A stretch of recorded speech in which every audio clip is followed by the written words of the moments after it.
I'm Lewis Gray Squirrel Pierce, Lewis Pierce. Gray Squirrel is spelled with an E, Greysquirrel. I'm the co-chairman of the tribe. I'm also the tribal spiritual leader. I'm also with the Commission on Indian Affairs for the state of New Jersey. I'm currently the chair. Tell me about what a powwow means to you. What is it? Well, it's a way for the non-Indian people to learn about the natives of this area as well as other areas. It's a way to boost the interest in the children, that they'll learn more about our tribes here, and enjoy the other tribes, of course. It's a big way for our people who don't live close by to get together. They come here for the powwow, but if you notice, campers and stuff set over here on the other side. Some of the people don't even come over here. They come to see their relatives that are here. And they'll fellowship all night, all weekend, enjoy each other's company, and never see the circle. You hear this, they hear the drums, but especially some of the elder folks don't come out in this heat. They just stay for their health. But they still enjoy seeing their family.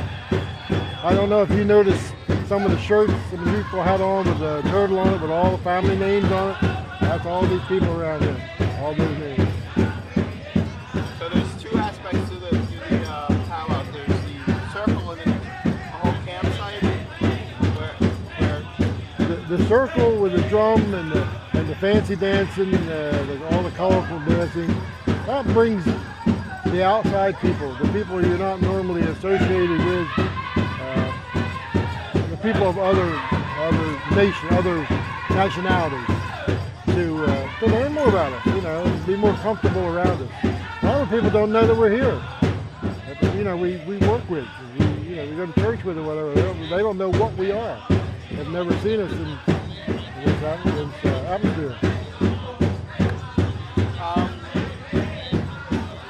What would you say to someone on the outside to get them to come and entice them to come to a powwow? We just tell them about the drumming and dancing, and and meet your friends.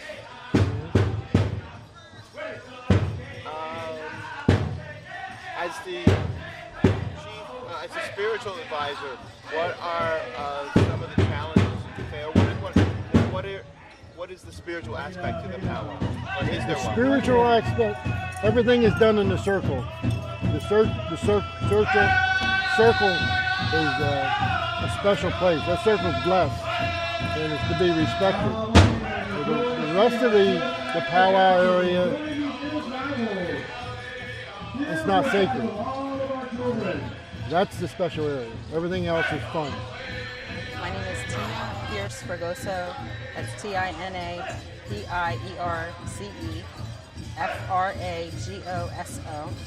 and I'm the tribal administrator. I'm also a council member of the tribe. So, what is the purpose of the powwow? What is the meaning behind the powwow? The meaning behind the powwow? For me, coming up, it was always a time for our people to get together, for the young people to spend time together, to dance, to do crazy things, play, get to know each other. It's also a time for us to educate the public about who we are. Our parents, when I was coming up, would spend a lot of time taking us to the powwows up and down the East Coast, just so that we could get to know other Native American children. So we always kind of look forward to that. And what are some of the challenges putting a powwow together in the council like? In my particular situation as administrator, I have so many daily responsibilities that it's hard for me to get in depth with everything that's powwow related, but I have taken a special interest in the health component. A few years back we did a powwow for health, and we were able to give testing for blood pressure and diabetes and cholesterol screenings, and it was such an important project for the community that we wanted to bring that back. And so in the past few years we've actually started again with a diabetes screening, and we've added the Temple School of Podiatric Medicine is working with us. Of course, if you're going to be a dancer, you need to take care of your feet. It kind of goes hand in hand with our diabetes problems. And as you know, diabetes we're like 318% more likely to die from diabetes than any other racial group. So it's really essential that we seek early treatment. And so essentially we're able to bring, the majority of our community comes to the powwow if they don't come to anything else. And so if we can get them here, we can also get them screened, give them referrals, hook them up with local providers that will take care of them regardless of whether they have health insurance. We've been really fortunate also to have people that give us medical supplies, like the diabetes testing kits and the strips for people who can't afford that. So I've taken a really interest in that, and also as an administrator I do a lot of grant writing, and I find that you have to show a need for whatever it is that you're asking for. When you're looking at health, they don't look at Native people as a statistical population. So this is also a way for us to see what our exact needs are. So we put together a health survey to find out how many of the people that are being tested have certain conditions, how much of it runs in the family, so that we can decide that these are issues that are important to the community as a whole, and then do things to impact that. One of the things that came out of this is we're doing a Robert Wood Johnson New Jersey Health Initiative project for the youth to combat the diabetes and obesity problem. And we're putting together a camp for the youth, which is going to start in July. But it's essential for the youth to learn their culture and to learn their dancing and to learn their language, to learn how to build their regalia, to be able to do the beadwork themselves, to understand the importance of the steps and the words. And so it ties into the powwow. The powwows are so frequent that it gives you a way of exercising all year round. It gives you a way to stay active, to stay healthy. And so we're trying to tie all these things together. So we're hoping that next year, after the camp is over, that we'll have a new crop of kids ready to dance, to get out there in the dance arena, to have their regalias, to be proud because they made their regalias, to be proud because they helped with the songs, to maybe have a new drum out here. Excellent. Wow, that's great. And your champion in first place is number 58. I don't even know where to go next. What are some of the goals going forward? What are some of the goals going forward for the powwow? Like, where do you see the powwow in the next 10 years, and what would you like to see added to it? I'd like to see everybody in Salem and Cumberland County making it to the powwow at least one day. It's really essential for us to be able to get our history out there, to have this local population understand that there's an extensive Native American community here, and to come here and appreciate us, to just kind of engage, because the history books still don't write much about us. It's really a shame if you're going to teach Lenape history in 4th grade for anybody in this area to come here and say, well, I've never heard of you before. So that's what I'd really like to see the powwow do, is to have it spread all over, at least in New Jersey, Pennsylvania, and Delaware, and have everybody know, oh, I went to their powwow one year. That was really good. I understand, a little bit about that culture. I met somebody there. They explained this to me, just for people to develop appreciation that I don't think is necessarily what it could be yet. And also I think to have our youth and our elders active, to have everybody, to have all the members of our tribe come together for the powwow, to have it be more like a homecoming and a reunion, to see other tribes come and spend time with us and have it just grow, to have this dance arena have to be expanded, even more, because you have so many people from the area that want to come and dance with us. I like to see some of the young people too to become the vendors, to learn their trade so well, to learn the porcupine quills or the beadwork or the leather work, and to come here and be the ones that are selling their goods.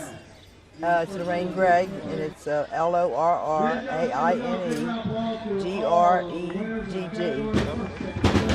So tell me the history of this particular powwow. You've been involved not since the very beginning, but since it started. Tell me the history of it. How did it evolve?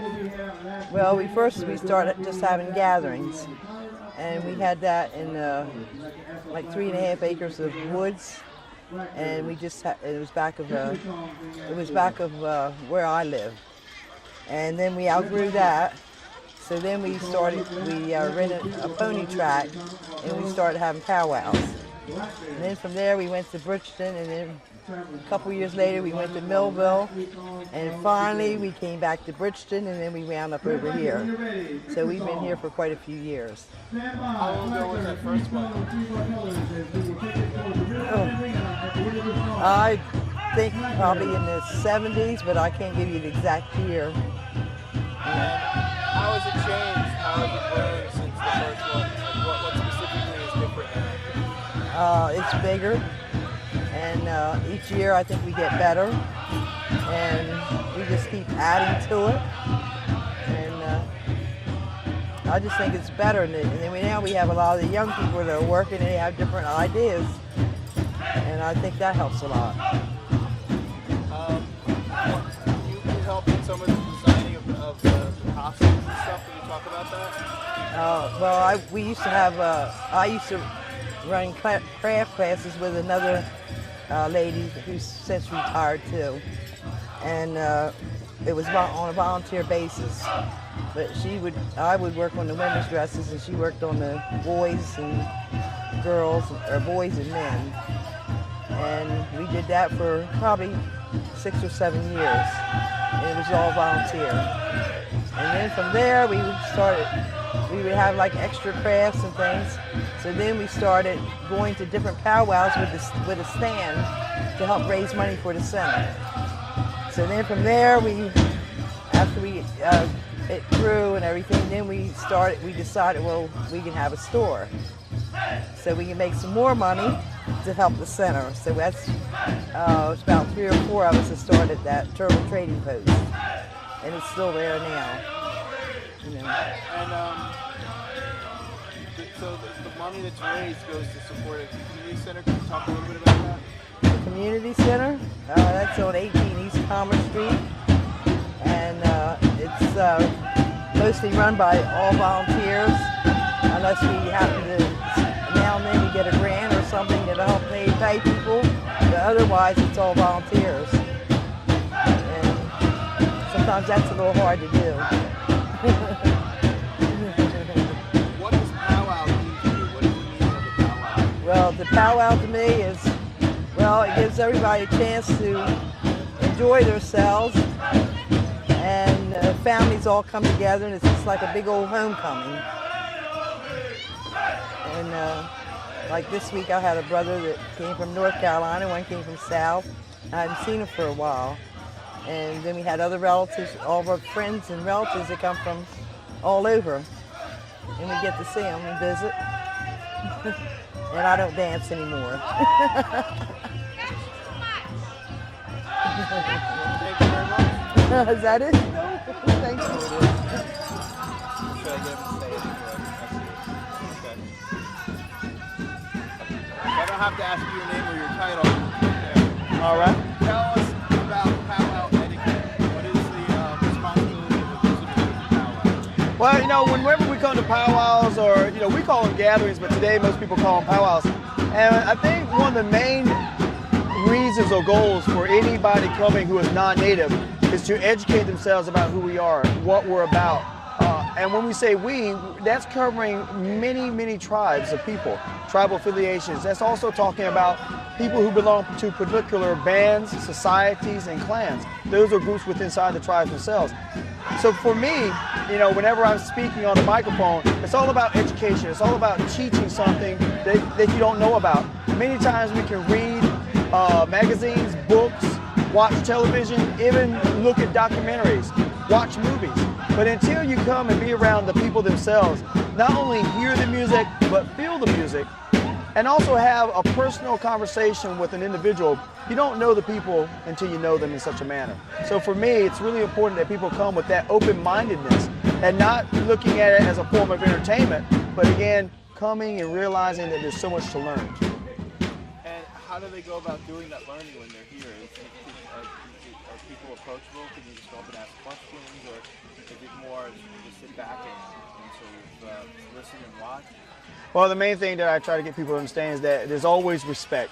There should always have respect in anything that we do, how we react with each other. I often tell people that our words should be balanced with our actions. So therefore, when you come and you want to carry a conversation on with someone, you definitely don't want to do it when they've just got through dancing contest and they're sitting there trying to catch their breath, or someone sitting there trying to enjoy their food. But catch them at a time when they're sitting, relaxing, and at opportune times when you have that thought on your mind and you say to yourself, I just really would like to know, why do they wear what they wear? Why do they move in such a manner?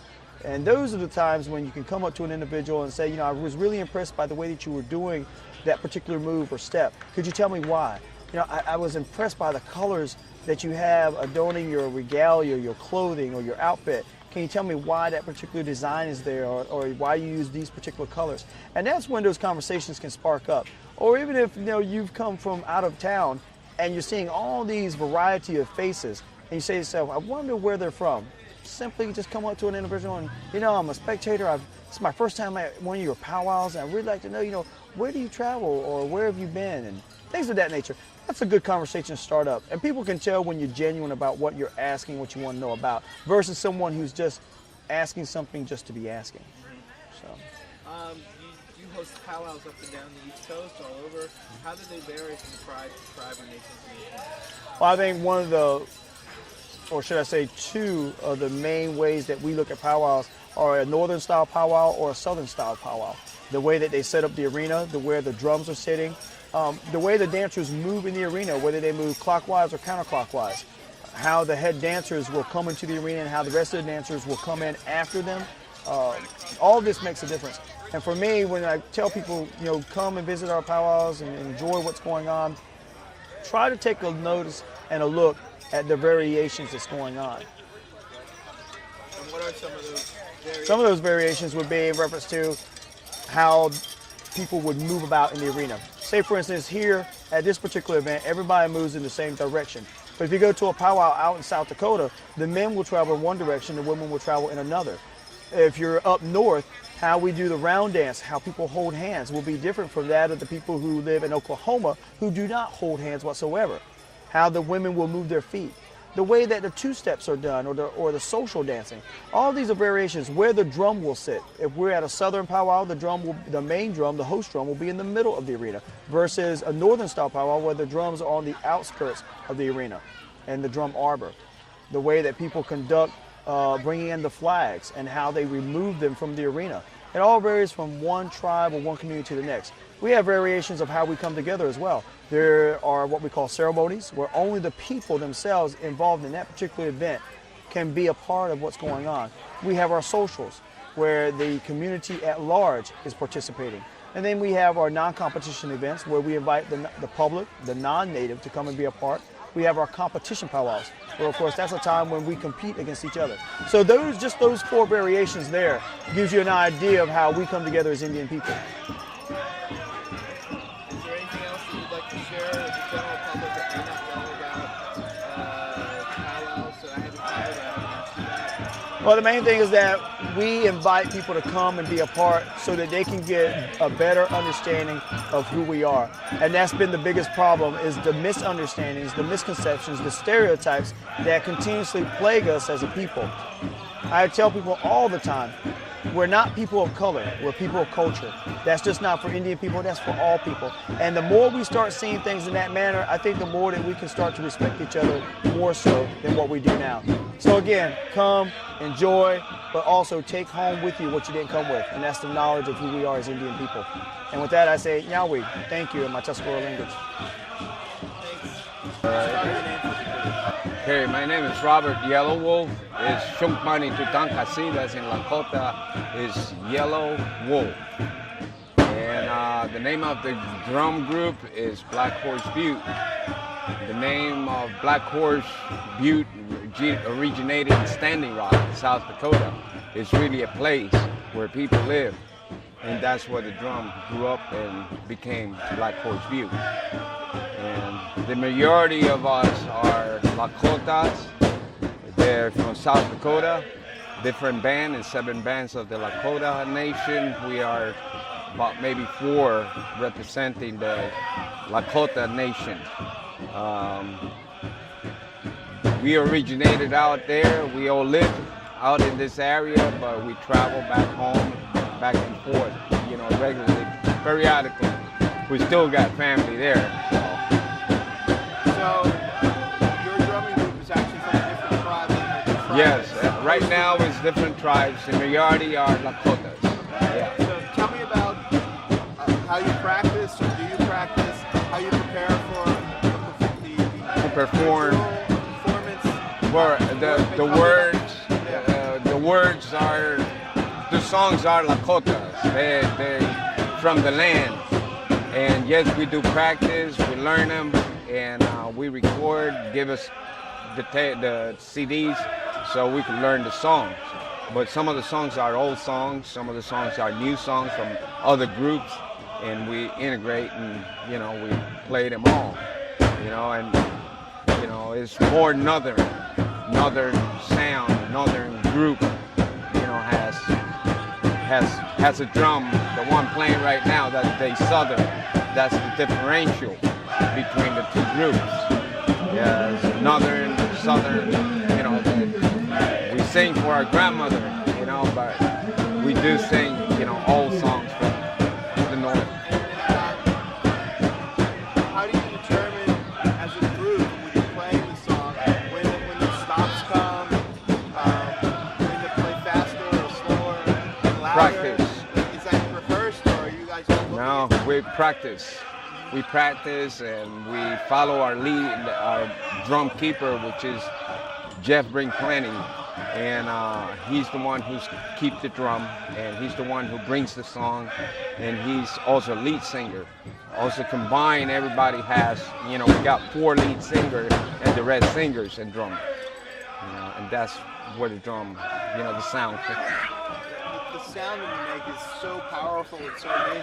How do you make those high pitched sounds? It comes from vocals, vocals from the stomach. It comes from within, and you just like breathing and just let it out, and that's the powerful, the highest pitch is the best you could get in the business, but we're trying, we're trying. It's like they wrote about 2 years back after we did the Washington D.C. powwow, that they put in the internet that we were considered second best in the Eastern Coast right now, and I think it's still standing, What's the history behind the drumming as it relates to the powwow? Powwows are more gathering of people. And this is what we know about powwow, it's a gathering of people. We bring in the drum because without the drums, that's the music. Drum and the law was given to us as ones. And that's one of the laws, hey, we have to play, and if you play good and sings good, then you get good dancers, and they enjoy that. Yeah. I noticed sometimes the drum sits up and sometimes it sits down. What's the difference and why? Okay, the difference between when we playing and we are in roll call, the drum is there, waiting to be called to sing a song. When it's not, it's a break. We just tilt it and it's like a rest. We pay respect and honor to the drum. And everybody in here, we respect and honor that drum. It's like, as close as we get has a crucifix for the Christian, the drum is ours. And we have to pay respect and honor to that drum. That drum never touched the ground. That drum sits up high, from the ground, so we could, pay respect to that. Yeah. That's pretty intense. It's part of, when the drum is upright, it's part of the respect we give into that drum. Because for us, it's like a living thing. It is a living thing. It's there, it's alive, it plays, it sound. It was given to us by the time that we received the law, the 7 laws of the Lakota. They gave us the right for the drum. And from there, we became, knew how to do it. Who makes the drum and how do you determine how it's tuned, the pitch of the drum? Okay, the pitch, our drum is basic of, I think it's cedar outer ring, and it's buffalo hide in one side and horse in the other side. It's different sound between those two skins. The sound of the buffalo is more powerful as what we've been using today than what we did in the beginning when we started, which was the other side, it was the horse side. They both, you know, who makes the drum is the drum keeper did. You know, he began and he put it together, and we had the skin. You know, the skin was, it's not fabric, it's not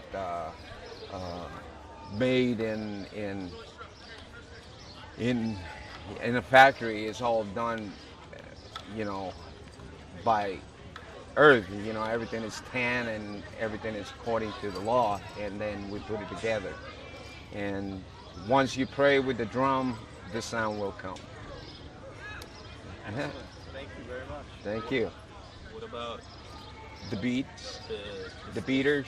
beaters? Beaters are done different. We have about 2 sets of beaters there.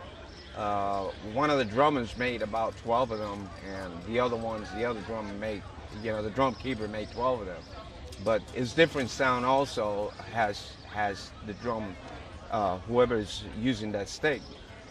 We have something called honor beat, and those are the, you know, when you hear the bam, bam, bam, that sound, it comes from a more heavier beater. The one that I use, probably you could do honor beat, but it will not sound like the thunder, you know, and that's what it is. It's the thunder, Wakilan, you know, that's our call, you know. And for every drum, they have that, you know. We pay respect, like as I said. All righty. Okay, my name is Bart, standing out Cartwright, Barton, Standing-Elk.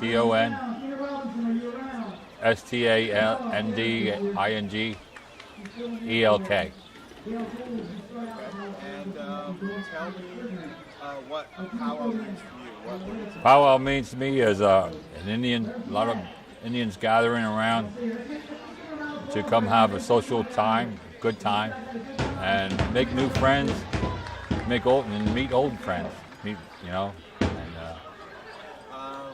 tell me about what you're wearing today. well, what I'm wearing is a blue ribbon shirt, and this breechcloth here is it's Eastern Woodland. The design is a floral design. It is see, it's depicting the region where you're from. Usually the dancers put on what what depicts their original homeland. And what is And this is the significance of the Eastern Woodland people.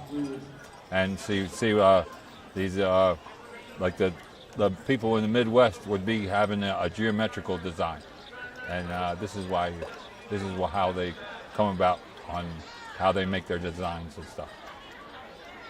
And what are the bells? The bells are for keeping rhythm with the drum. You always try to hear your own footsteps while you're with the drum, which is a very important part of the powwow. It's like the heartbeat. And tell me about the dance that you do and the competition that you have. Well, today I'm in Southern Straight, the straight competition, because well, I want to start getting into that.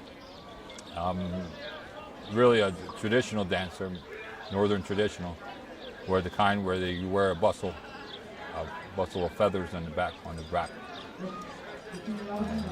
that's about it. You know. And when in the competition that you're in, what are we looking for? What are the judges looking for? What they're looking for is the profile and the last beat of the drum. Your foot is supposed to stop be on the ground when it stops, right on time. And also look at your movements, how you present yourself. I noticed yesterday you were using A walking stick, yeah. Well, how That's it was given to me for. It was a prayer stick. That's what it is. It's a prayer stick. And what it is, you have four jingles that are carved and cedar. Is when you jingle it, it means you're sounding out a prayer. And how does that accompany you to dance? Well, it just puts that spirit right into what your mind is all about, and what you like to the Creator to bless and all that stuff. I noticed the other dancer didn't have a stick. Right. You're one of the only ones out there that has. So That's the most unique part of it, Very cool. And what would you say to someone who's never been to a powwow before? What would you say to entice them or get them to come to a powwow? They should come see the original American Indians here, the original inhabitants, because we all have a good time. We're all one. We're all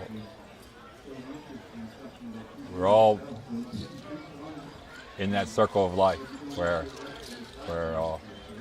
we're coming to have a good time. Is there anything else that you'd like to say to anyone out there if they were watching?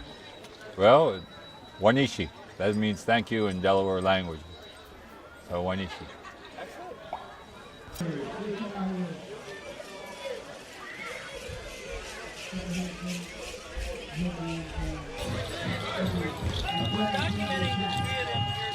Okay.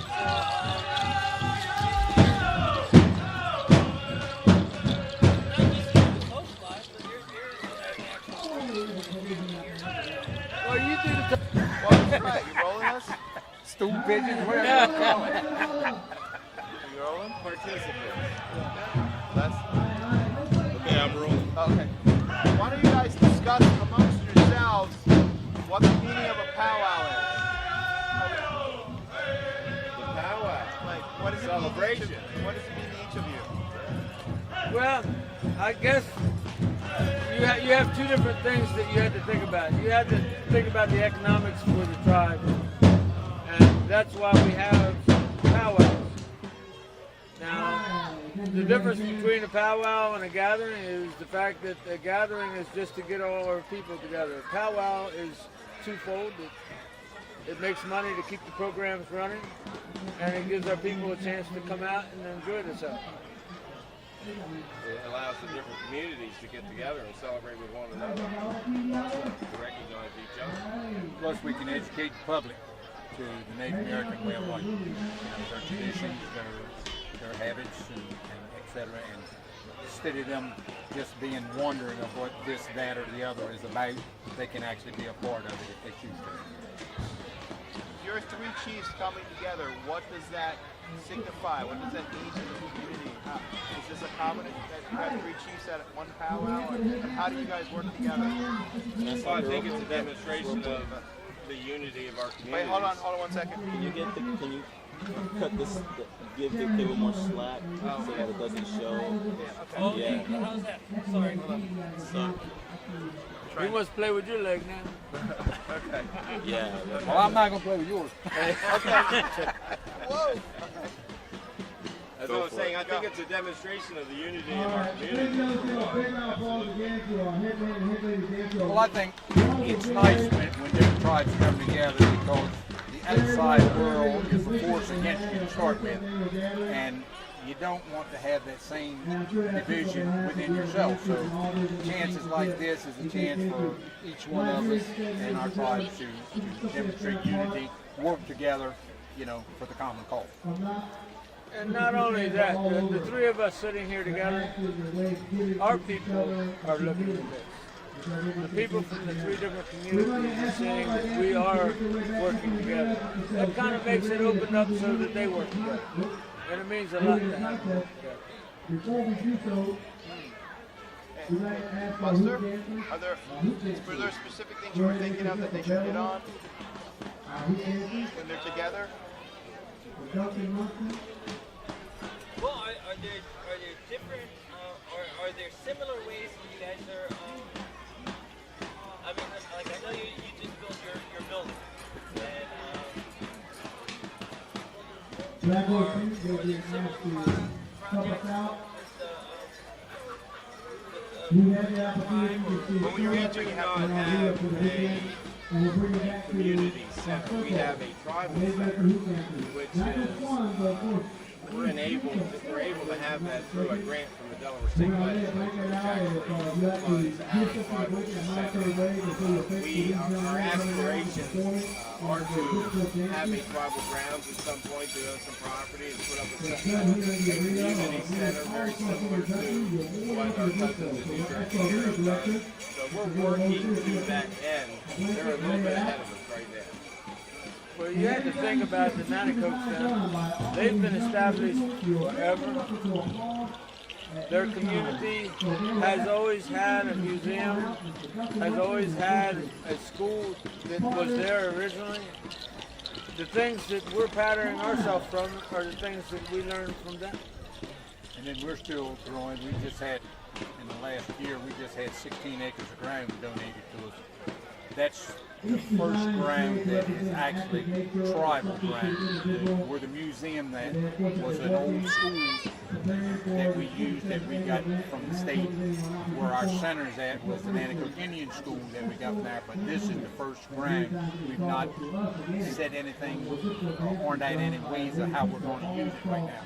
But at least we have got some ground now to establish ourselves better. So the three of you have been here over the past almost 48 hours, 2 days. Have you shared or planned or sort of talked about things that you're doing in common, or figured out ways of supporting each other? Or We don't do that at the powwow. Ah, okay. That's the powwow is not the place for business. If there's an emergency, yes, we'll handle emergencies, but we come here to have a good time. Now, when I go to his powwow, he works. When he comes to mine, I work. We go to Denny's, he works. So it's about having a good time and fellowship.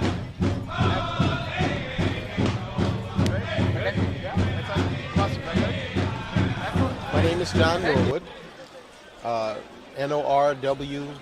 Norwood, and my title, I'm a pastor, and I'm also a councilman for the Nanticoke Lenni-Lenape Indian Nation. Oh, we interviewed your daughter earlier. Yes. Excellent. Yes. I have very some specific questions for you. Okay, that's fine. I'll start off with the generic ones. Okay, okay. Generic, what does a powwow mean to you, and what is the purpose of a powwow? A powwow is a gathering of native peoples. They typically are also open to the public. You have private powwows, but for our tribe, we call them gatherings. We don't call them powwows when it's mostly just for us and special invited guests. But a powwow is a way where we can celebrate who we are in the public eye with our friends and with people who are inquisitive. It's a way that we can remind people that we're still here, because we're often forgotten. And it's a way that we can also honor our ancestors. There are many, many generations that lived here whose stories are untold. And as we dance in this circle, we are reliving and reactivating their memories, not only in our own hearts, but for everyone else to see.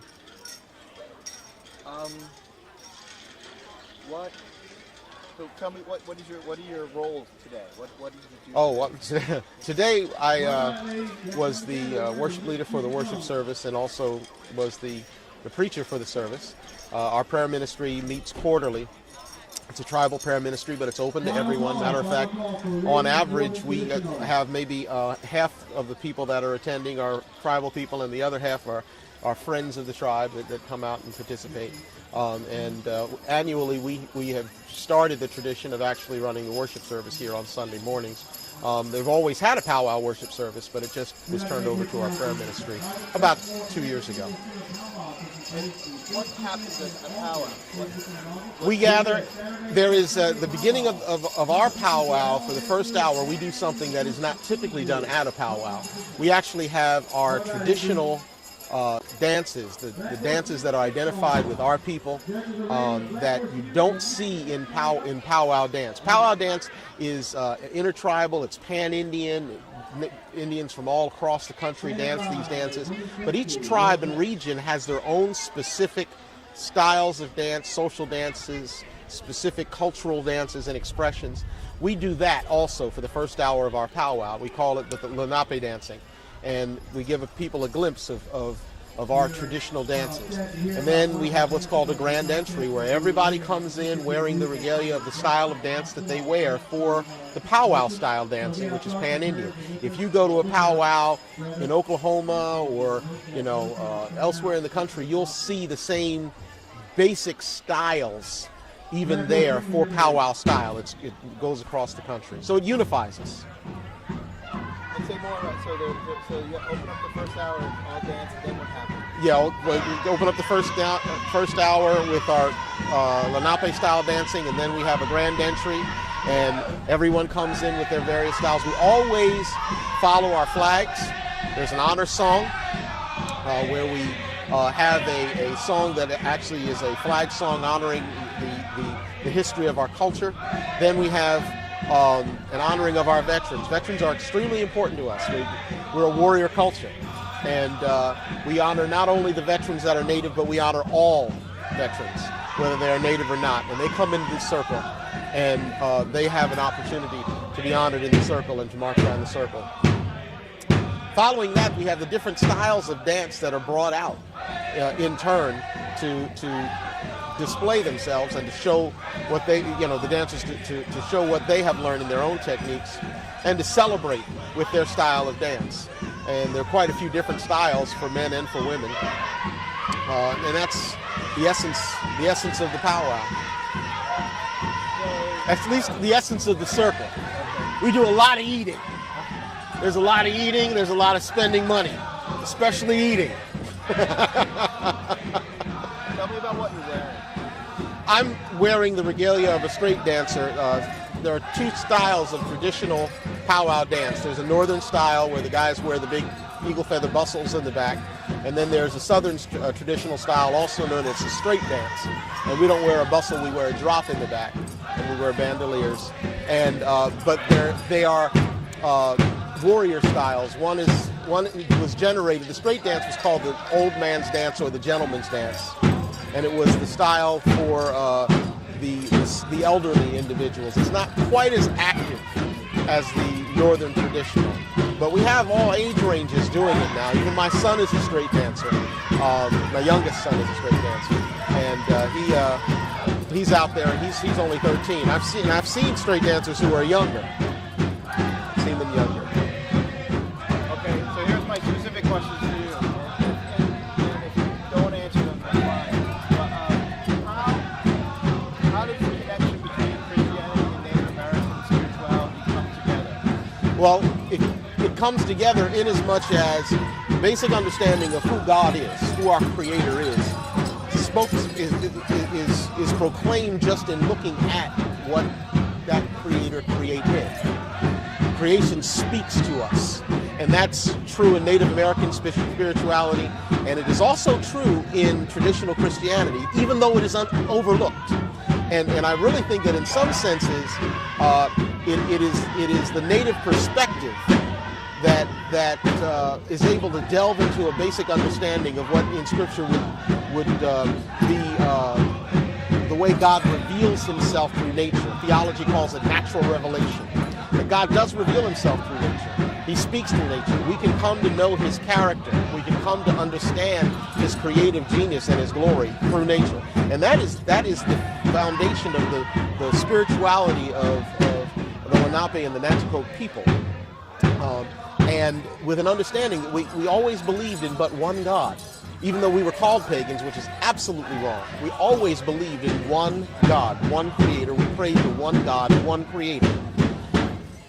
It was extremely easy for us to accept Christianity because the concepts were similar inasmuch as that one creator also sent his son to die in our place. I referred to him in my sermon earlier as the mighty warrior. Well, he is the mighty warrior for us. Jesus Christ is a savior of all humanity, and as we are a warrior culture, that was something that was very easily understood. That his battle was with the forces of evil. It was with the bonds of sin. So it was an easy melding. By the mid-1800s, It's documented that most of our people that were still here were Christianized. And there were many who suffered because of their Christianization. When they were baptized, many ceased to be labeled as Indian because they had been baptized. And Indians were supposedly, according to our country's history, uncivilized. There were those who left with Moravian missionaries, and there was a massacre that took place, and about 90 Christian Indians were killed. They did not want to waste bullets on them, so they beat them to death. So our people embraced Christianity and even suffered because of it. A lot of people think that the Indians that became Christian did so to kind of sell out and make life easy for them. That wasn't the case. It truly was a real heartfelt conversion experience that took place. The further west that white America went, the more hostile the proclamation of the Christianity, the more violent it became. It was not a true expression of the teachings of Jesus Christ. It became a way to conquer. And many of my brothers and sisters, the further west you go, are increasingly hostile to Christianity because of the way it was proclaimed to them. But unfortunately, it wasn't the true faith that was being proclaimed, because the true faith does not oppress. It liberates. So that's part of my ministry here, to reaffirm the fact that you can be Christian and Indian. You don't have to choose between the two. Or is there a direct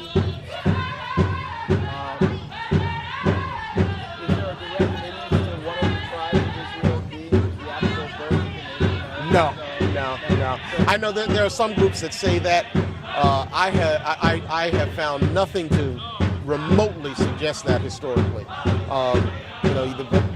There is that tradition among some European groups, but that's nothing that we believe. No. If you speak to traditional Indian, they say we've been here. We've been here. We've just been here. Okay, so no. Is there anything else that you'd like to add or say to people outside about the powwow? Yeah, well, the fact is we're still here. We're still expressing ourselves. This is a glimpse of our culture. It's not our culture in its entirety.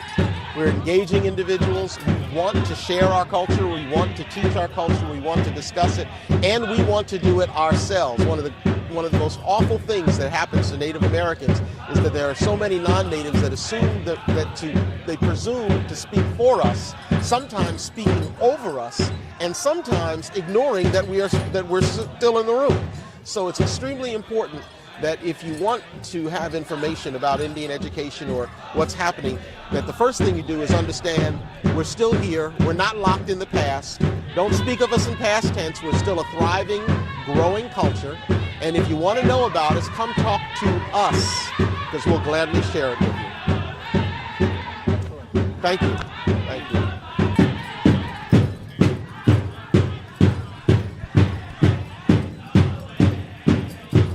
My name is Yuri, U-R-I-E, Ridgeway, R-I-D-G-E-W-A-Y.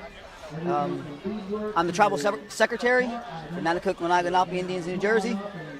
And a couple other tales I can't tell you. So, start off with telling me what is the powwow and what is your role here at the powwow? My role here at the powwow, I'm past powwow chairman. I've been chairman for the powwow before, and my role this year, we're serving as host drum, and I am just a fancy dancer, known as men's fancy, southern style, northern style, whatever. But I'm just a fancy dancer for the powwow, one of the performers. And what is the powwow? What is a powwow? A powwow is, it's a little of everything. Powwow to me, it's a social event, where we get together and we share a lot. We go to powwow. Yeah, we do it for the public to raise funds, but we also do it as, a time to get together. The way I look at it, because I don't know, when I was in college, I was all by myself there. There wasn't many Native people there, and I couldn't wait to get to a powwow just so I could be around other Natives, you know. So this is just a time for us to get together, you know, and share with each other. And so tell me about the fancy dance, men's fancy dance, and what is it? And talk about your outfit. Okay, men's fancy dance. Now this is a story that was told to me. It started in Oklahoma in 1930s. It was told that the dance circles, our powwow circles and stuff, they gotten very small. Not many people wanted to participate. So a gentleman by the name of Gus McDonald, he took the old war dance that they would use with the one bustle on their back, and he took that dance. He rather than use the eagle feathers or hawk feathers, he used chicken feathers, and he dyed on bright colors. And rather than one bustle, he wore 2 bustles on their back. And with that, he took some of the old war dance songs and he made them really fast. Made those songs really fast, and he taught those songs to his brothers. And so what he done was he presented that dance to the elders, and when he presented that dance to the elders, they looked at that dance and they said, yeah, we think this may bring a new life to our circle. And that's exactly what it did. They said by the 1940s, there was thousands of fancy dancers across the country, and by 1950, tens of thousands. You know, so they said it spread like wildfire. That's the story that was taught to me. And what is fancy dancing? Fancy dancing is, it's energy. That's all I can say about it. The faster you are, the flashier you are, the more moves you can make and still stay in time with the drum that you're competing against, who's trying to trick you in stops and starts and stuff. You know, if you can stay with them, the better you are. You know, and like I said, with fancy dance songs, they get you know, they'll be that fast or faster, and you got to step in time with it. So it's a pure energy. So the songs that the drummers are playing, you don't know, or do you know? Like, are they set or? I know we don't know. I don't know the song that they're going to give me at that time. Well, like today, what the dancers are doing, they're giving the adults the option to choose their drum in their contest.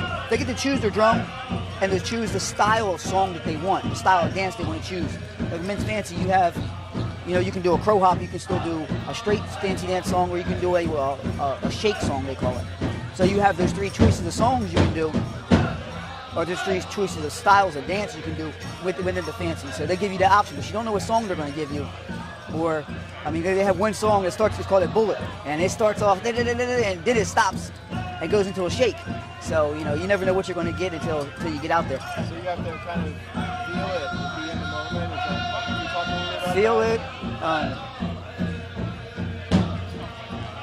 It. Just sometimes, you know, when you're dancing, you just connect with the songs. Sometimes you can go out and dance. I was dancing in Baltimore a few years ago.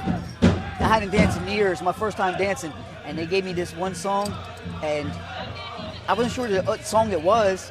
Not that I heard it before, I'm sure I had, but it seemed like that song was meant for me. I hit every beat, every time. But the next day, the song's going here and I'm going there, you know.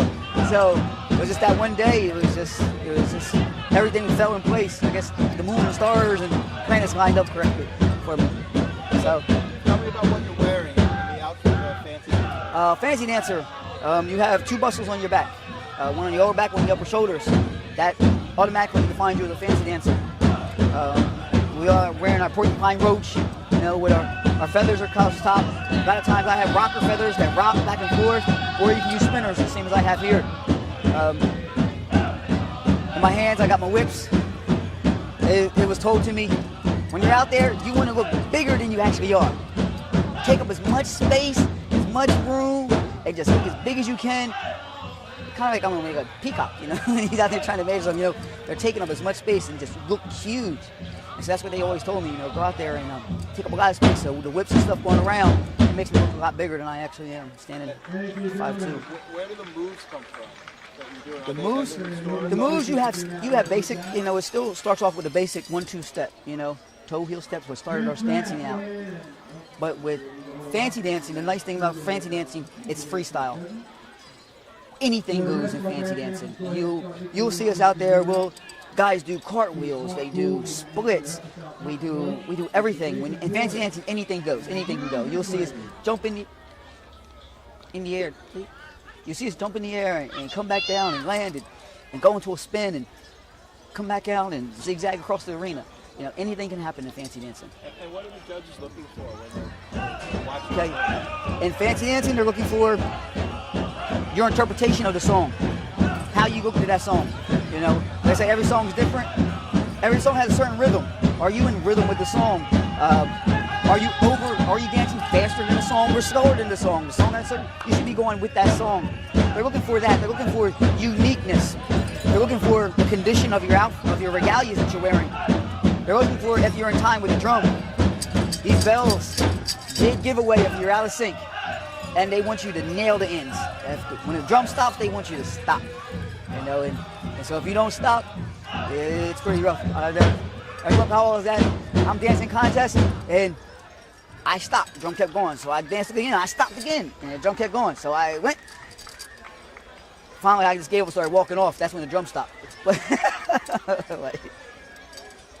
So, is there anything in closing that you'd like to say to anybody out there who's never been to a powwow to entice them to come?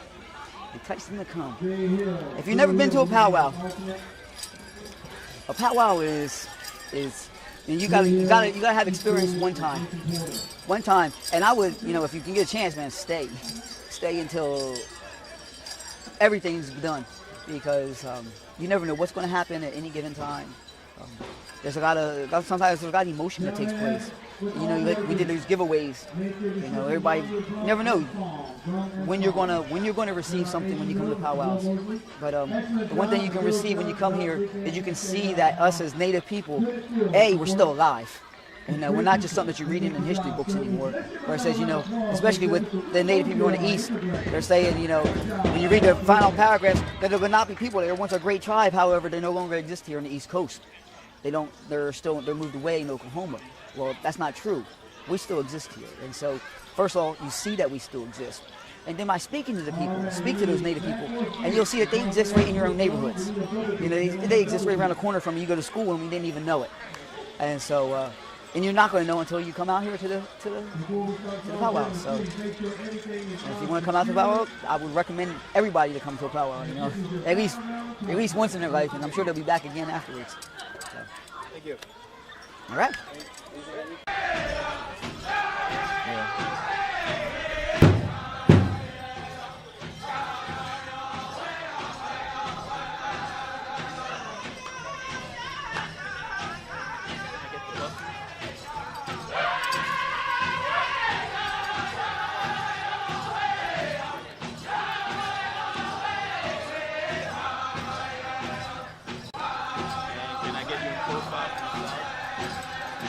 Profile from the side.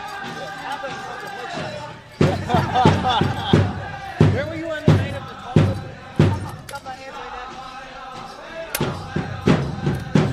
Okay, my name is Peppy, P-E-P-P-I, Eagle Wing, Highsmith, H-I-G-H-S-M-I-T-H. And so tell me, what does the powwow mean to you? What's a powwow? What is a powwow? A powwow is a coming together of different Native people coming together to see the newborns, to talk about the old times, to enjoy the camaraderie of being around other people of Native heritage, and celebrating life and what you are part of. It's very difficult being a Native American. It's the type of thing that when I was coming up, you could be anything but Native American. And if you could blend in with being Afro-American, you did so. If you could blend in with being white, you did so. Hispanic, you did so. To get away from the persecution that was then and in certain areas still going on today. Can you talk what was that like? Can you talk a little bit more? Because a lot of people may not know about that. It was like, from a youngster, I've always had my ears pierced. And I couldn't wear earrings like going to school or anything like that. I could only wear them at home around my family or people who knew my heritage. I was raised in a mixed neighborhood, but still I couldn't say that I was Native American. I could say that I was black, I could say I was half black, something like that, but I couldn't say that I was Native American. What would happen if you said you were Native American? You were ridiculed. You were looked down on. Sometimes you were even put lower than, at the time, poor blacks. To be Native American, you were poorer than the poorest black. And I can remember many times my grandparents and my great-grandparents, I was fortunate enough to know several of them. They would tell me I could do things in the house or around the house that I couldn't do in the street. And it was only certain really close friends of mine that growing up knew that I was Native American, and they accepted me that way. But the old people were very cautious, very protective. Do you remember when the first Congress was put together, Native American? The nations were first established in the United States in the 50s, I think it was? It was late 40s? Late 40s, early 50s. When they really How old were you then? Do you remember? Was it something that was talked about? You don't have to tell me exactly. But was it something that was talked about in your family? Do you remember? It was talked about in my family. It was talked about mainly amongst the elders. There's a thing that children are to be seen and not heard. So like if the elders were talking and they were something, you had to leave the room. You couldn't be in the same room with them. You had to go someplace else. If you had your room where you could go to and you could read a book or you could play a game, you could do that, or go out in the backyard or go sit on the front step, something like that, But other than that, you didn't sit around when the elders were talking. They didn't allow it. And I don't know if that was because of city life or if that was just the way they thought life should be in general, and it was instilled in me, and I still do it today. I did it with my sons. I do it with my grandchildren.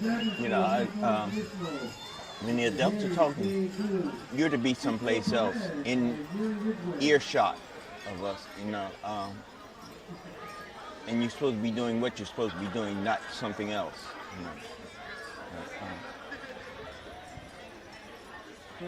So connect that to today and the powwow. What does the powwow do for you when you're here? And the powwow today connects me with my people. A lot of the people here in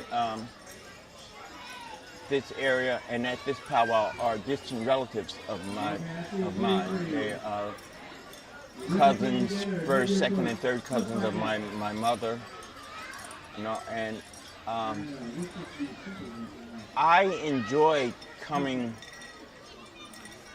to these gatherings. I go to as many as I can, not as many as I used to, but I go to as many as I can now. And it's a joy seeing the youngsters come up, seeing a lot of them who have developed into young men and women who have families of their own.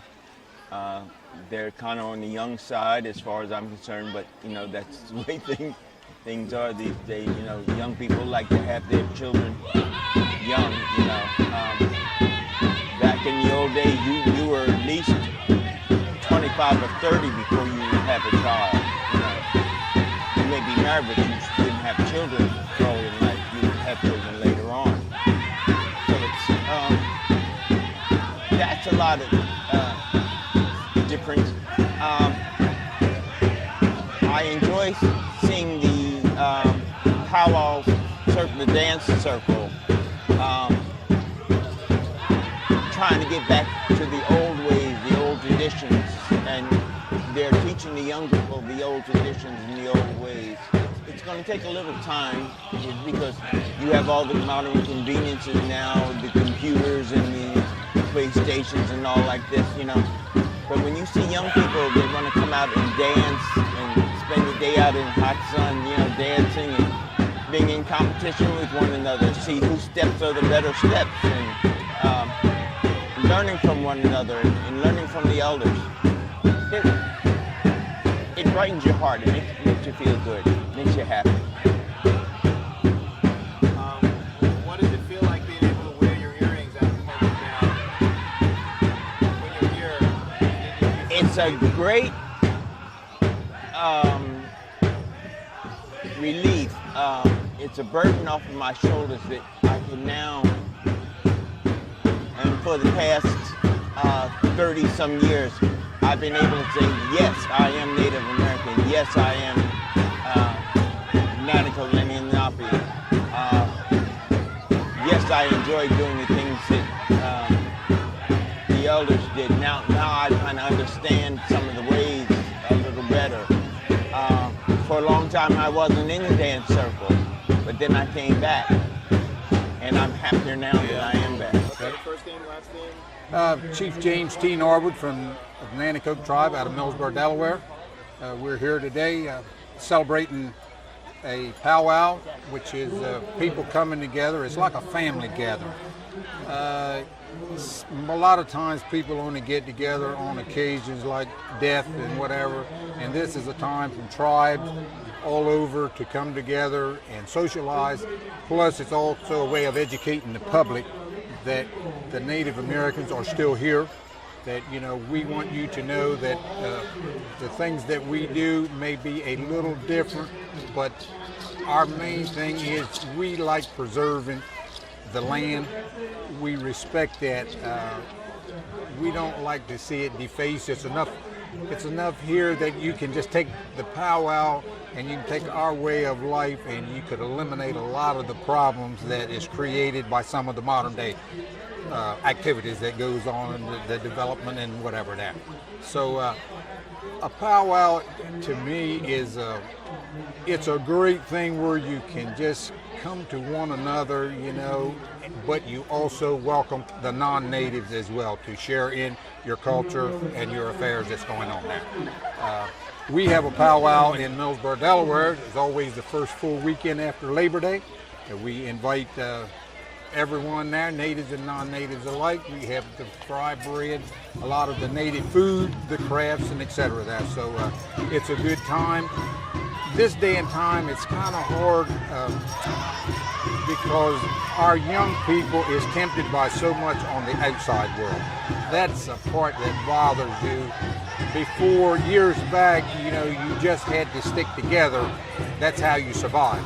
Now, with so many things that's taking their attention, it's kind of hard, but we're working real hard at it. We also, while I think we also have a museum in Millsboro, a Native American museum. It's located on Route 24 out of Millsboro. It's a country school where I first started school. I think I moved out from there, graduated from there. So it's a nice thing to educate the people in that area. And we're just glad to be here. Can I ask a question? Yeah. Okay, so you answered a little bit about what a powwow means. Are you one of the dancers? Yes. Explain to me the purpose and the meaning behind some of the dances. Well, you do I think one of the best dances is, we call it the round dance or the friendship dance. That's one of a few dances that you do that you bring the general public in. It's exactly what it says, it's a friendship dance. You'll have the snake dance, which is representing the snake, you know, you zigzag and crosshair. It's still a fellowship time. We do, at times, we do a ribbon dance. To me, that's a real important one. We use the 3 colors and you dance and you twine them together, and it represents man, woman, and earth coming together, and the Great Spirit all coming together there, and it's intertwined. You wrap it, and then you unwrap it. We don't do that as often as I think we should sometimes. So the dances, most all of them represent, you know, either an animal or some type of a festival. And I noticed that the circle that the dance happens in, is that common? That's a sacred space. Can you talk a little bit about that? And is that common to all powwows? Yes, the dance area is a sacred. In most cases, they bless it before you get started. If you notice, the biggest portion of our dances starts to the left. When we dance, we start off on the left foot. Every once in a while, they'll do a round dance and reverse it, and go one way a while and the other. To me, I don't really agree with that, because we go the way, the counterclockwise, you know, and I like keeping it a traditional way there. But when you get in the circle there, it's just a little different feeling. It's like you're on sacred ground. What happens at a powwow? What are the events? I know we talked a little bit about the dancing, but explain to me what happens over the 2 days or 1 day or 3 days that a powwow happens. Well, it's sort of like it revitalizes it. You know, in the wintertime, you've kind of got laid back, and when you come back and you get back in the circle and you dance with friends and strangers, all friends but strangers sometimes, and it just like brings you out of the winter and gets you squared away to meet the new seasons coming on. When you was asking a while ago about the regalia that I wear, the headpiece is a roach. It is made from porcupine hair. Then this is a breastplate, which is made of bone. We always wear some type of a traditional ribbon shirt. You use the bells on your ankles, and the sound of the bell, that just keeps you in time with the beat of the drum. And the beat of the drum is just about like Mother Earth's heartbeat. You know, we really hold that sacred. So sometimes I wear, depending on the regalia that I wear, below the bells would be fetlocks. They're made of Angora hair, sort of long, and it flows with your step. And I understand that if an eagle feather falls on the ground, everything has to stop. They stop that. That's sacred. They stop that and do a certain ceremony to bless that. Because you don't want an eagle feather. We really honor the eagle. And so when it should happen to fall, everything stops until that's taken care of. You don't just go pick it up, you know, you go through the ceremony. Okay? Okay? Oh, you're welcome. Sure.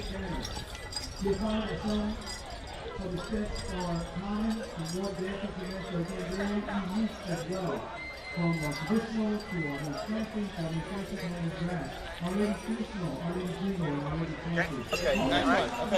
over the years in the powwow circuit and dancing, most people know me as Jack Rainmaker Peterson, but I prefer Rainmaker. It's a name I earned over the years in meanings, a lot of meanings behind it, and I really earned it. So with that, I am also known as Alfred E. Peterson Davis. That's my father and mother's name.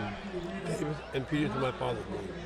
Our ancestry makes up of what is called the people and nation, First Nation, Nanticoke.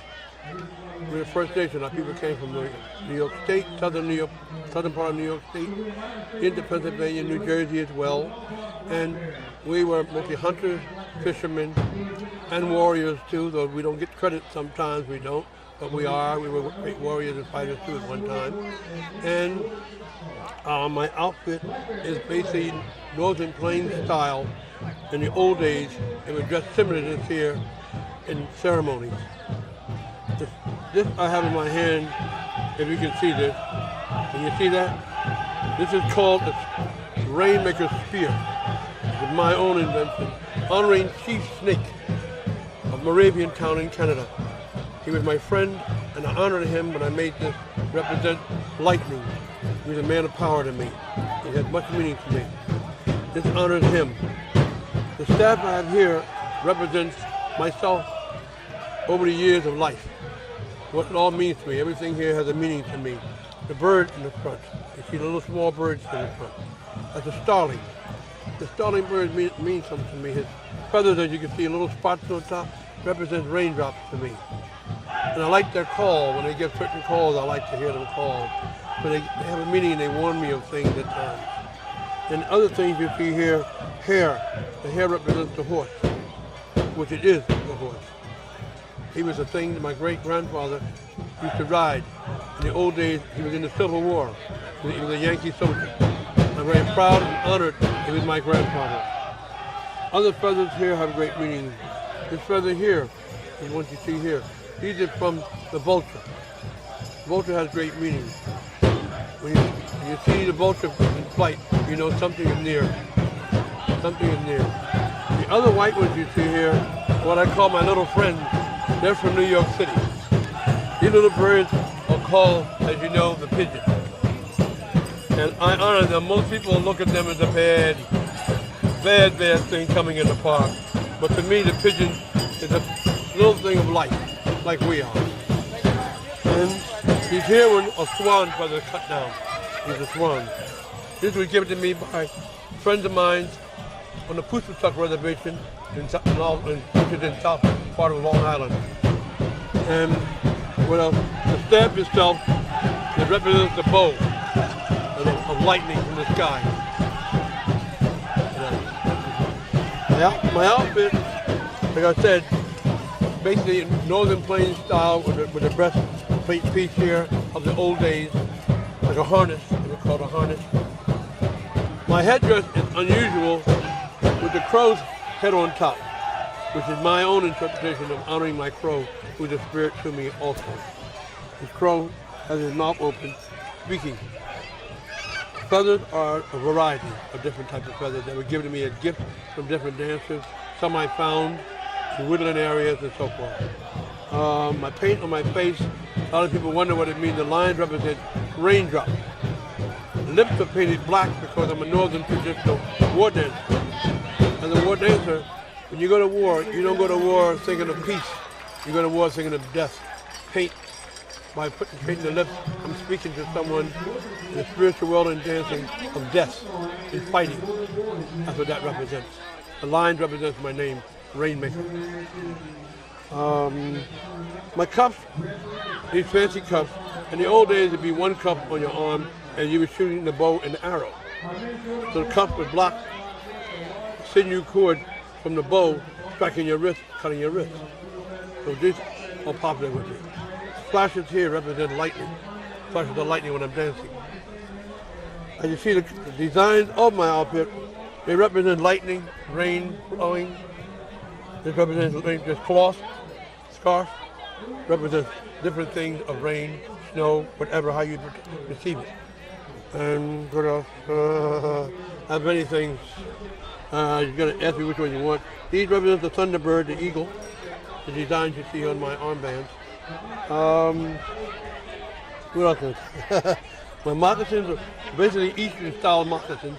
My moccasins are basically Eastern style moccasins, decorated in color for flash and dance.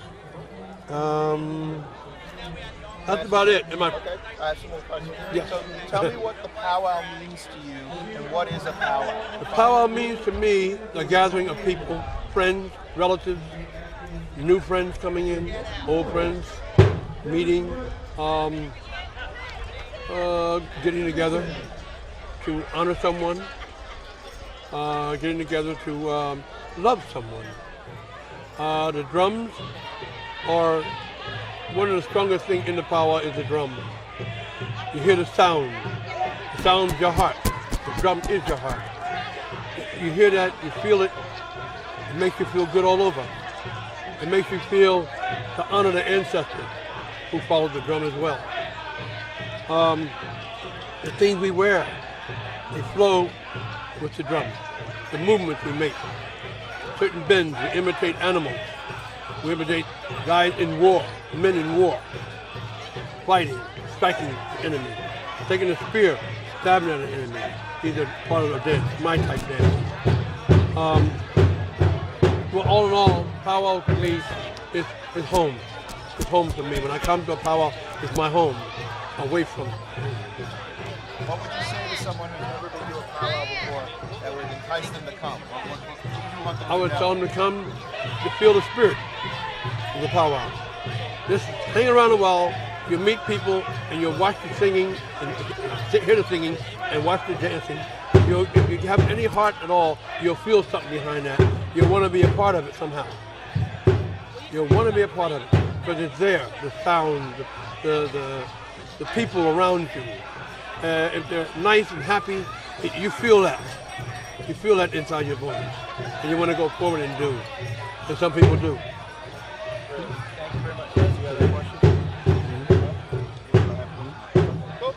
Thank you very much, sir. My friend, thank you.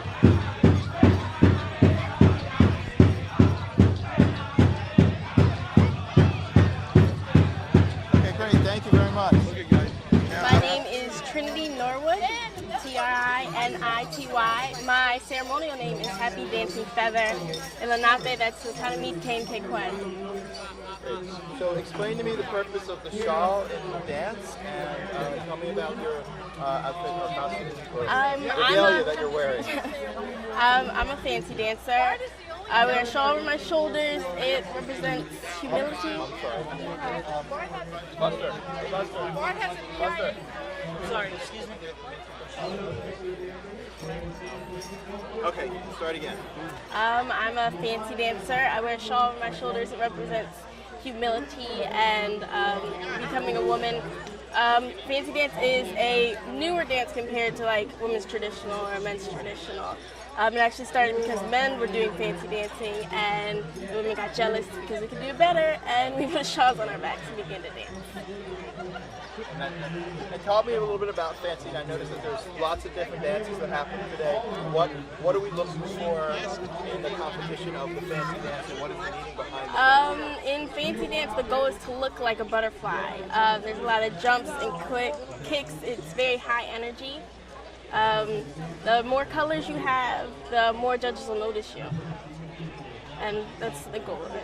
So does the shawl represent your wings, or is there some connection between the shawl and your fancy dance? Or well, there's a connection. The shawl should represent the wings. The goal of the streamers at the end is to flow and look in the wind and look beautiful.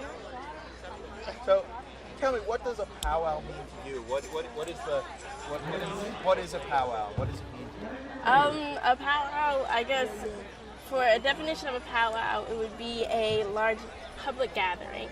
But to me, it's more than that. It's a time where I can share my culture with other people who might not understand, but they want to embrace my culture and learn more.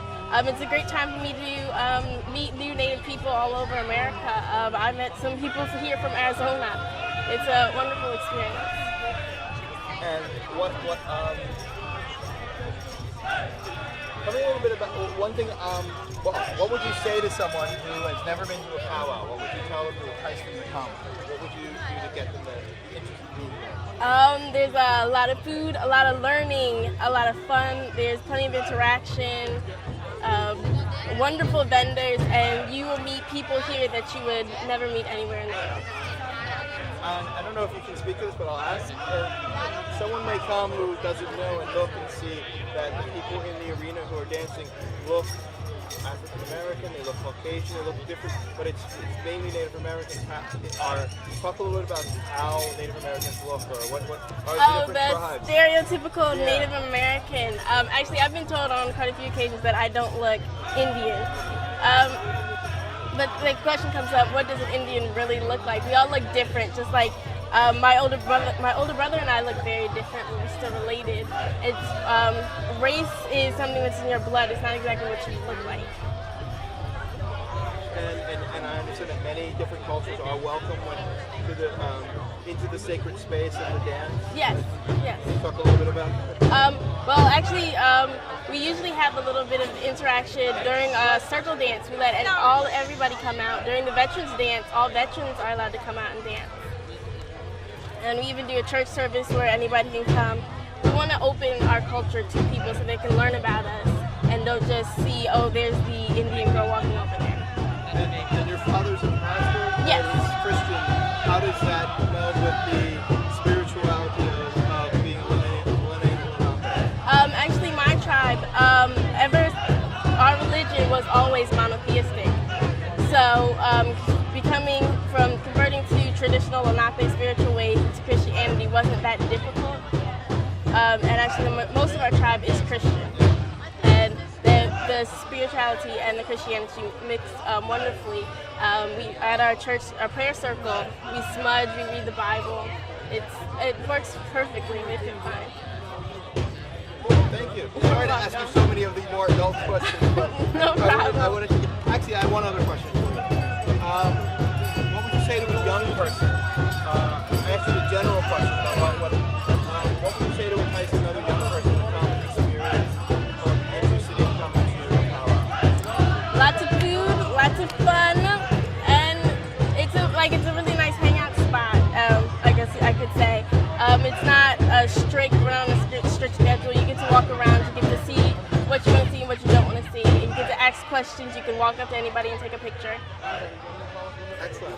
Thank you very much. Thank you.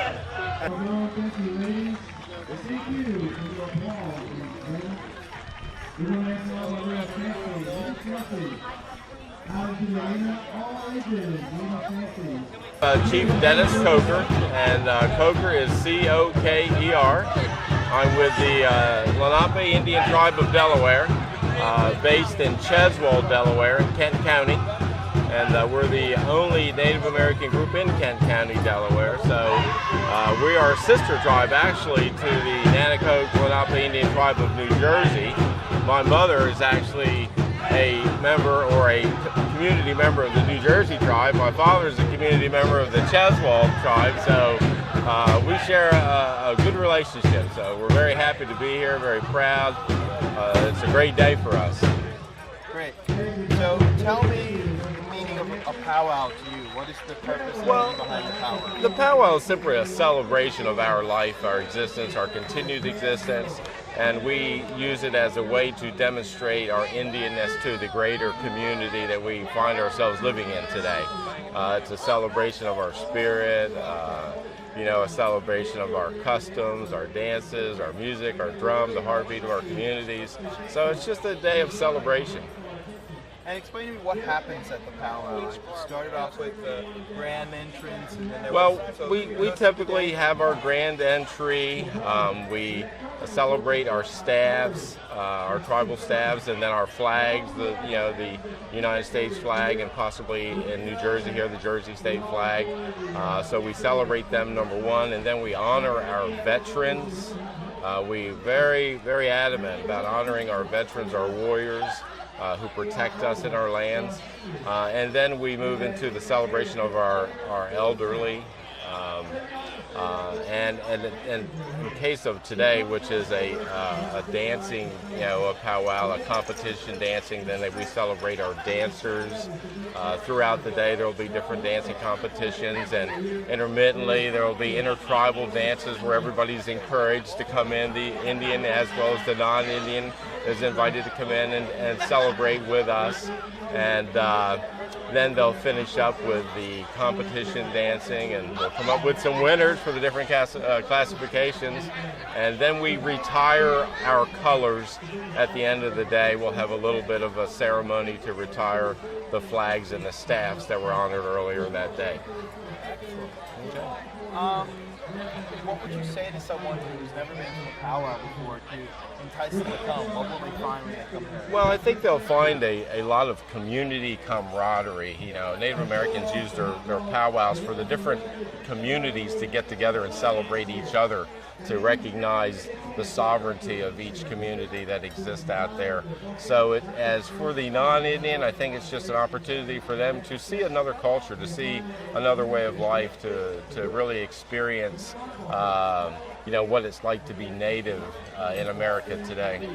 I've overheard some of the people here speaking who don't necessarily quote-unquote look Native American. Mm-hmm. For someone who has never been to a powwow before, can you talk about what a Native American actually looks like? Well, a Native American, it looks like everyday people today. I mean, we have, we're 400 years after contact now, and there has been a lot of mingling of even the Native American peoples themselves. Our particular, community in Cheswold, we have, of course, there are some European ancestry that's been mixed into some of our bloods, to a great extent. So you may find some blonde-haired Native Americans. I mean, I've got a brother and a sister that both have blonde hair. So, it's a I don't know how to explain it, we know who we are. We can tell each other. Native Americans can very easily identify each other, because I know as I move from community to community, I'll see people that look like people in my community. And I said, that guy's got to be Native, you know what I mean? So, and as I go from community to community, I run into distant relatives. I was in the Ramapo Mountain community a couple of years ago, and I met a guy by the name of Dennis Salmons. And come to find out, a member from my community had moved to his community in the 1850s, and there I run into a cousin up there. I was in the Ontario area a couple of years ago, and I run into a cousin up there who had moved from our community up to their community in the 1850s. So as our groups, our men moved around and we kind of distributed our seeds across the land, we tend to be able to recognize who we are. And it's difficult for non-Indians, but it's very easy for the Indians to identify themselves. And what is the etiquette if someone comes in who is non-Native American to a powwow? Many people can be very rude. And yeah. just walk up Well, and touch one of the main things is just respect, personal respect. Typically you don't take pictures unless you ask to take a picture. You don't touch the regalia of the participants, because they put a lot of time and a lot of work and a lot of effort into that regalia, and in some respects it's very sacred to them because it's actually a reflection of who they are. So it's getting permission, asking permission, and if you've got any doubts, you just need to make sure you ask. And as long as there's proper respect, I don't think you can go wrong. And so what happens what is the meaning behind it if a feather falls off? Can you talk a little bit about that? Well, during a dance? Yeah, they have a ceremony that they stop everything, and they really have to honor that feather.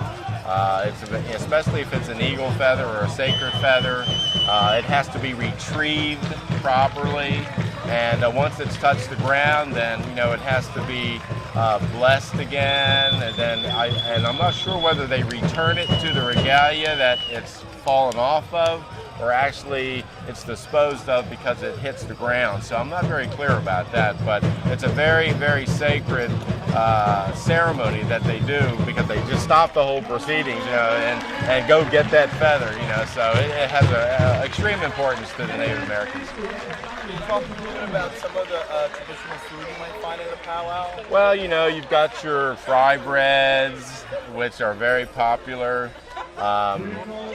Your succotashes, your corn and your beans, they were very, very important to our people, the Three Sisters, the squash, the corn and the beans, and those are very, very traditional native foods for our culture here anyway. And then you'll always find your hamburgers and your hot dogs and the Americanized foods that everyone likes to eat when they go to a celebration or a powwow or a picnic, a big picnic. And lastly, is there anything that I didn't ask you about that you'd like to cover, that you'd like to say? Well, no, I think we've been pretty thorough. I'm fine. Okay. Les, how are you, Dennis? You guys celebrate the American flag as well at the powwow. Yeah. What are the feelings? Because way back when that flag didn't exist, and you guys were here. Yeah, and the existence of that flag kind of has lessened the significance of our existence today. You're right, but we're Americans. We're Americans, number one, and we have to support our country, our government. I consider myself as a sovereign Native American, and I really, honor their government. I request that they honor mine. So as a matter of respect, I'll respect their flag, they respect my flag, and we're all in pretty good shape. But we and especially with our veterans that have served in the armed forces, we really think that's very, very important to honor the significance of this continent anyway. Lastly,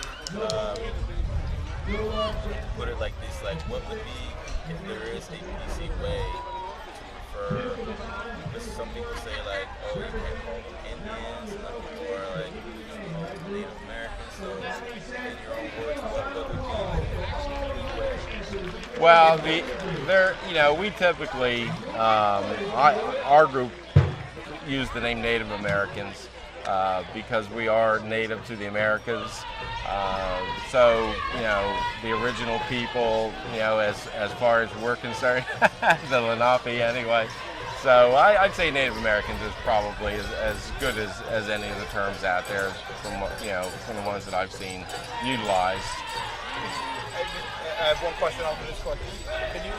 Is it possible, can you break down the tribes or the difference between the tribes, or maybe just the tribes when you see those things? Well, the ones that I'm most familiar with are the Nanticoke tribe, the Nanticoke Indian Association, which is based in southern Delaware. And then you've got the Lenape Indian tribe of Delaware, and we're kind of in the middle of Delaware from Kent County.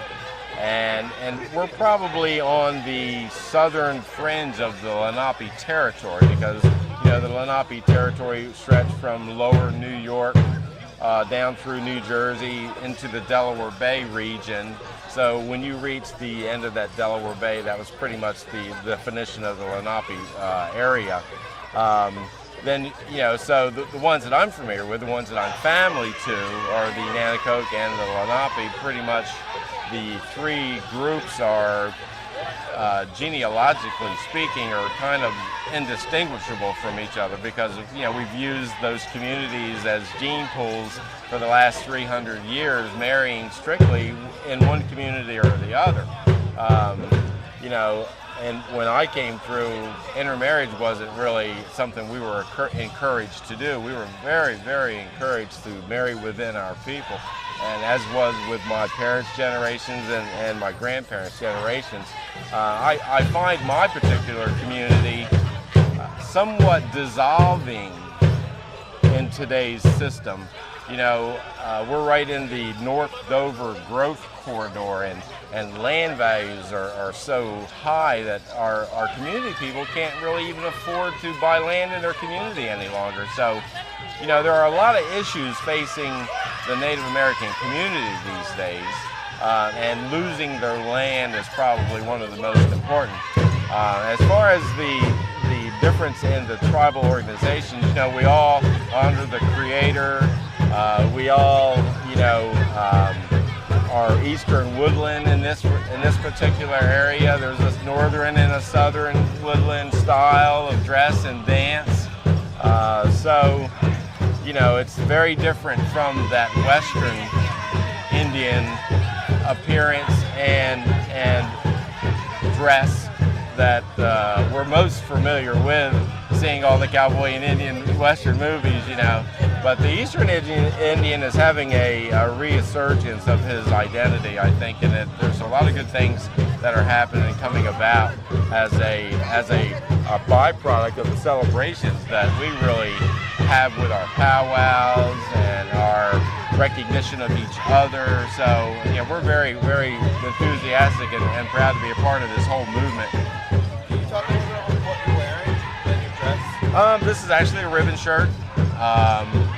The colors on this ribbon shirt are my colors, my personal colors that were associated with my name that I got when I got my Indian name, which is Opsukwanamook, and it means white otter. And then I have my choker with our Turtle Island, which is very Lenape and native in itself. The whole existence is based around Turtle Island.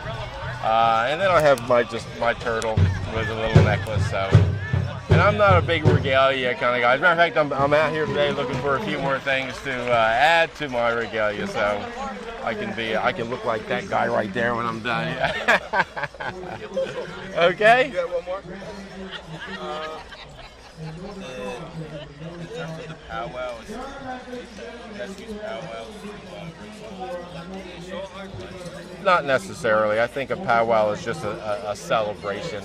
A lot of times when you get into political issues, the celebrating stops and the arguing starts, you know. And, you know, it's our day. It's the Native American Day, the powwow. We invite all communities to come together, all Native communities.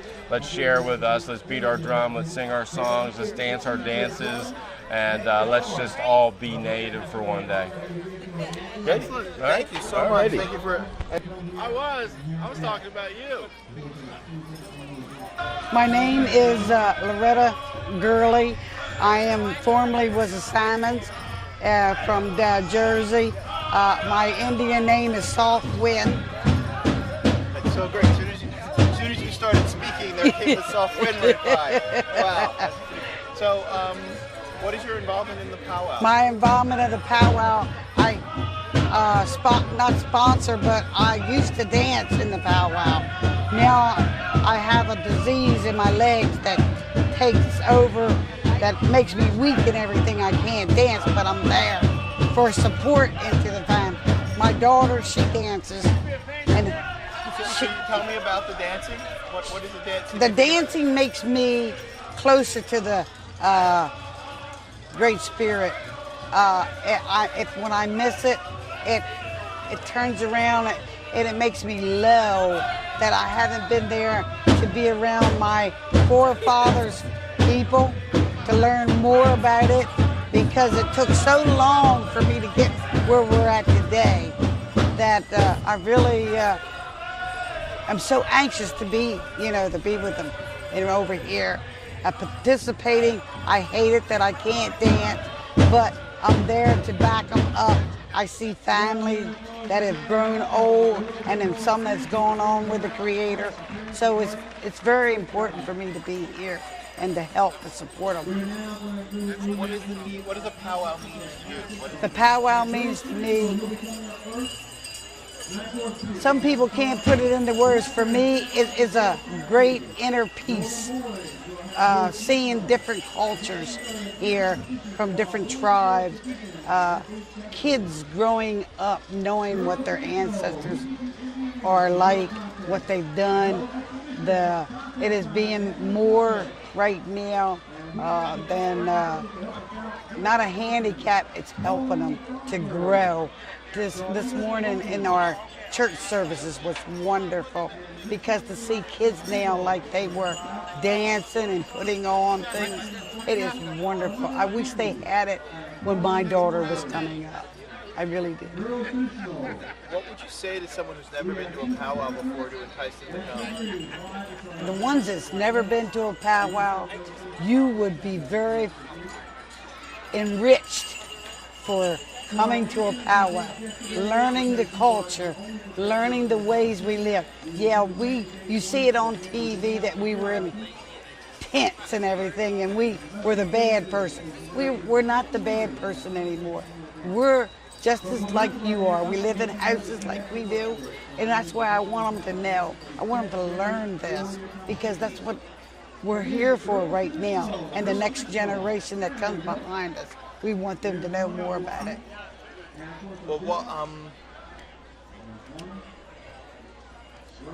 is there anything that you would say to someone out there who's watching if you want them to know about the powwow?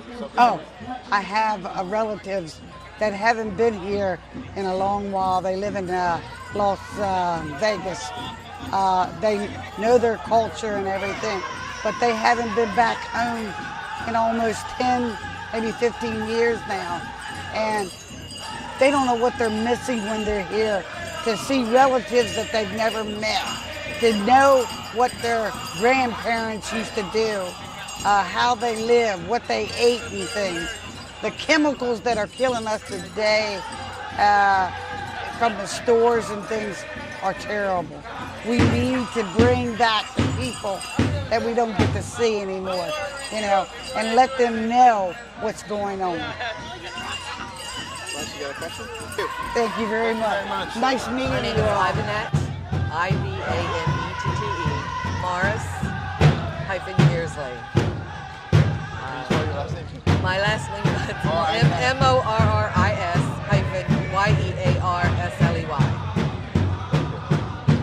And I'm basically one of the dancers and regalia maker for the people. And can you tell me what is what dance do you do, and tell me about the dancing? I'm a traditional woman southern buckskin dress dancer. The women's traditional is very soft, very regal and elegant, and it's done with dignity. What are we looking for, or what are the judges looking for in the competition as you're doing the dance? What the judges are looking for is the foot placement, the beat of the motion of the dancer, the swing of the shawl in their bag, their purse, their basic rhythm, staying with the motion of the drum and the honor beats of the drum, and showing the sign of the respects that is basically given to that person. It's basically an honor dance. You're honoring the Creator, you're honoring the Mother Earth, you're honoring your people. And to the outsider, maybe looking at the dance, it doesn't seem like there's a lot of movement. Can you talk a little bit about what we should be looking for as an outsider, someone who may not be familiar with it? As an outsider, I would say that the movements are supposed to be in a graceful tone, not in a very harsh or very loud tone. As with grass dancers or fancy dancers, theirs are loud and robust, where a traditional female dancer, it's very regal, very elegant, very soft. It shows grace. And could you talk about the importance of the shawl? The importance of a shawl is basically it's almost like putting your arms around your children, your family. It's a sign of womanhood. This shows you that who you are is a respectful elder woman, and that you do not enter a ring without your shawl. It's a sign of disrespect. And tell me, what does the powwow mean to you? It means gathering, it means friendship, it means seeing people I haven't seen in a year, it means the closeness, it hands down tradition, and it's also a learning method for us to teach people that don't know about us. And what would you say to someone who's never been to a powwow before? What would you say to entice them to come? Come, see us dance, enjoy good food, good friendship. And is there anything out there you would say to someone that we haven't talked about yet? That we haven't talked about yet? Anything that you want to say? You could say something. If you could stand on a podium and talk to everyone in the country, what would you say to them about powwow? We're still here, and we're not going away. When you want to learn, we're here to teach you. Excellent. Thank you very much. You're welcome. Okay.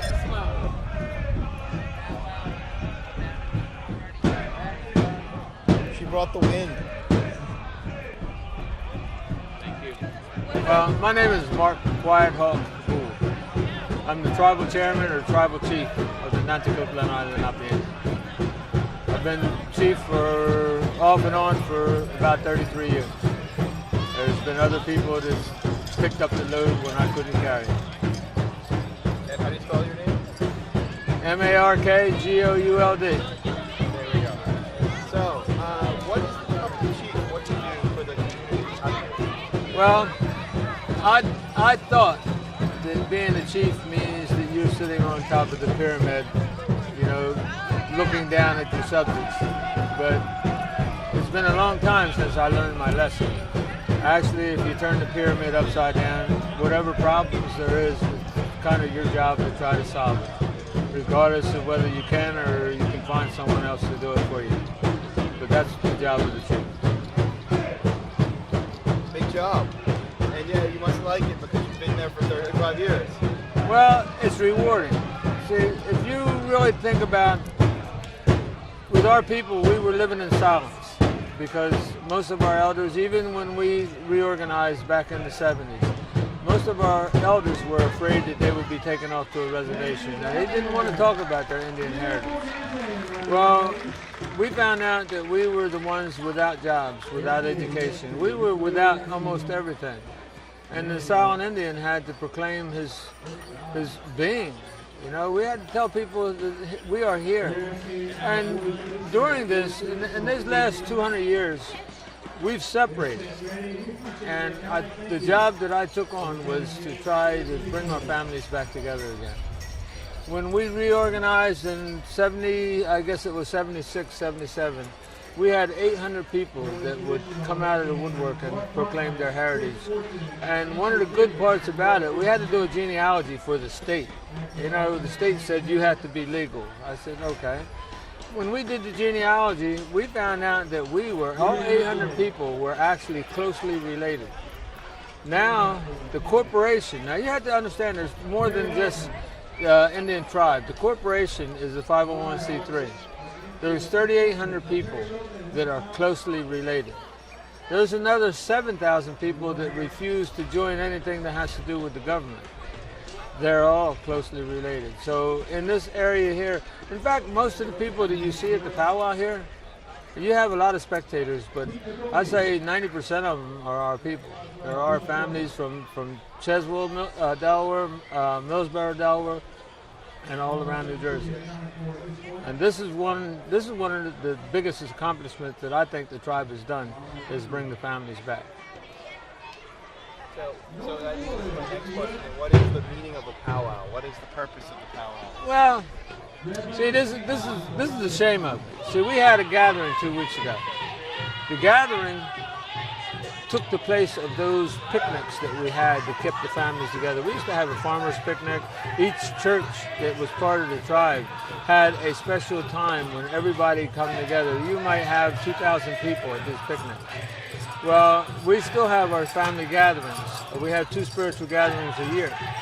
But the powwow is for a completely different reason. The powwow lets other Indian tribes come and associate and have a good time with us.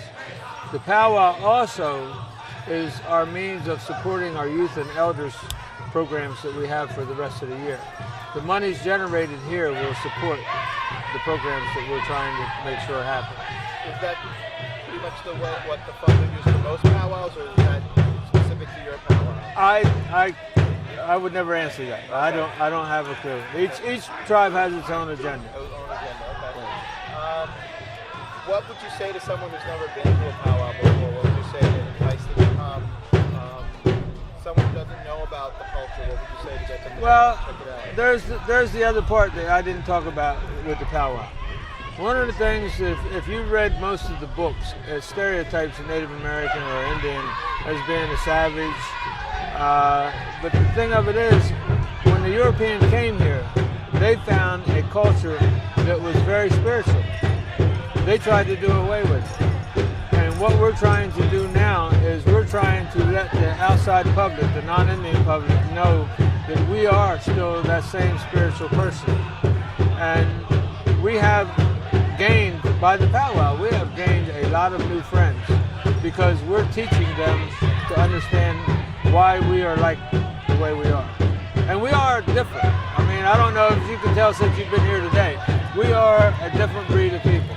We act different, we think different, and most of it has to do with love, you know, really, respect and love. And are those the values that someone should come to a powwow with if they're coming to learn about or to take part in? Well, a lot of the people that come to the powwow, they learn just by associating with us.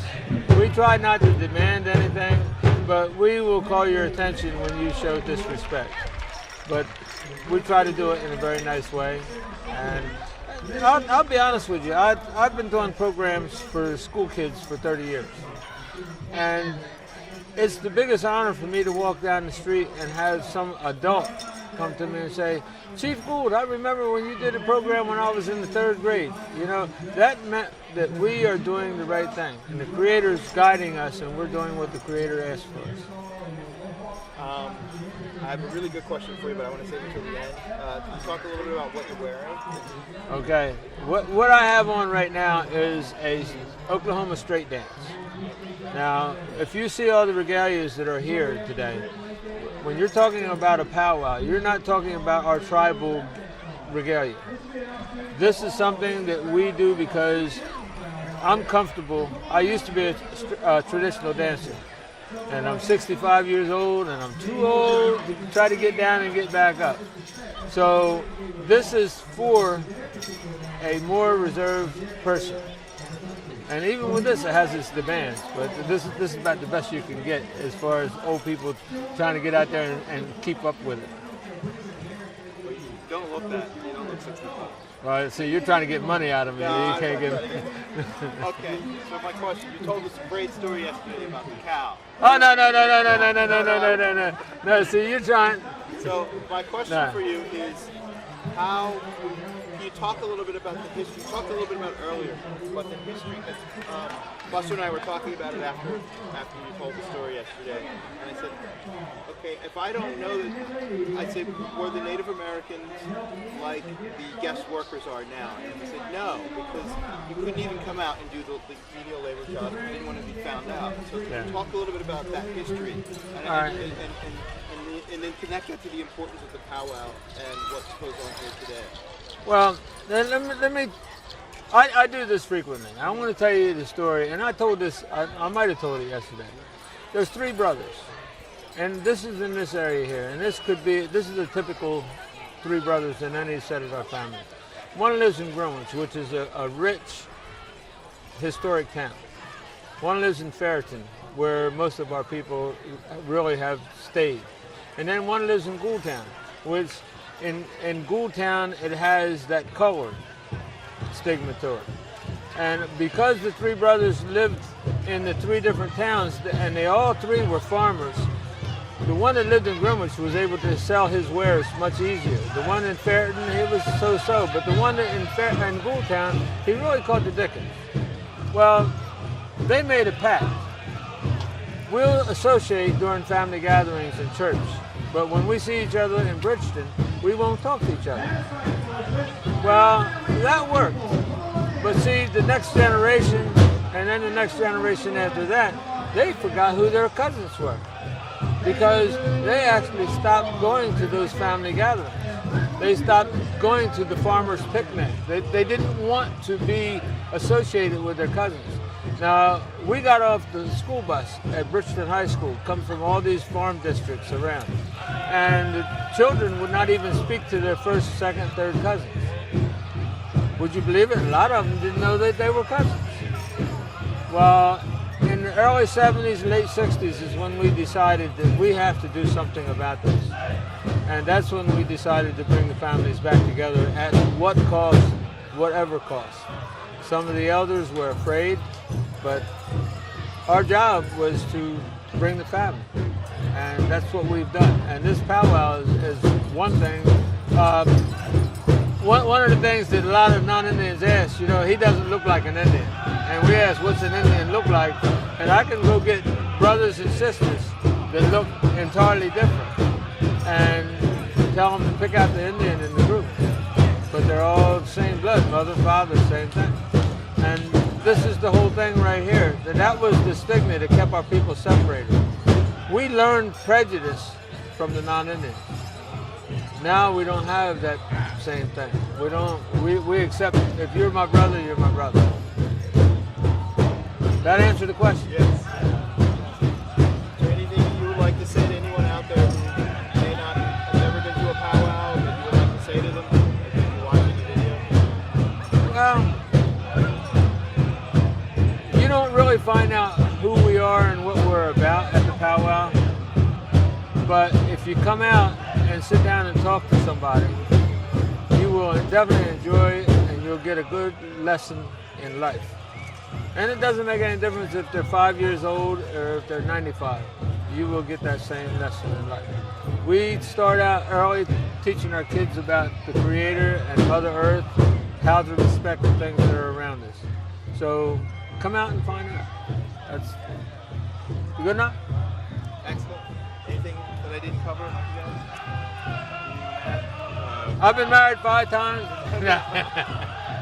So a non-native can come to a powwow, and what would be the proper protocol for them to come to you and ask you about your history and find out and get more information? Well, it's not just like that. See, there's no protocol in love and friendship.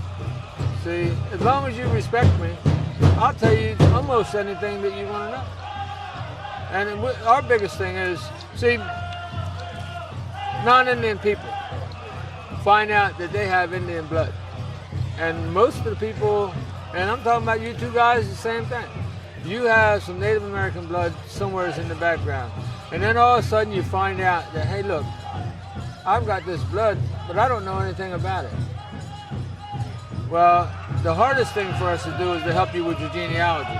But if you have a little pittance of it, sometimes we can help you and show you where to go, or even tie you to certain families. Even though you came from Georgia, Alabama, Texas, that's one of the things that we do. But see, then most people that have a little bit of Indian blood in them already have that respect. They don't have that disrespect. When they come, when they ask the question, they ask it in the right way.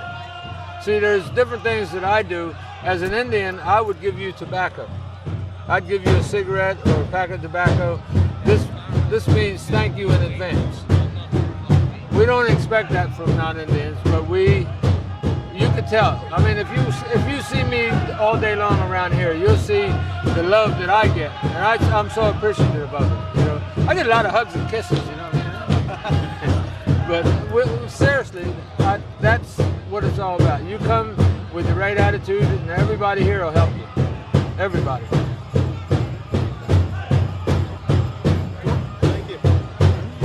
We're gonna get.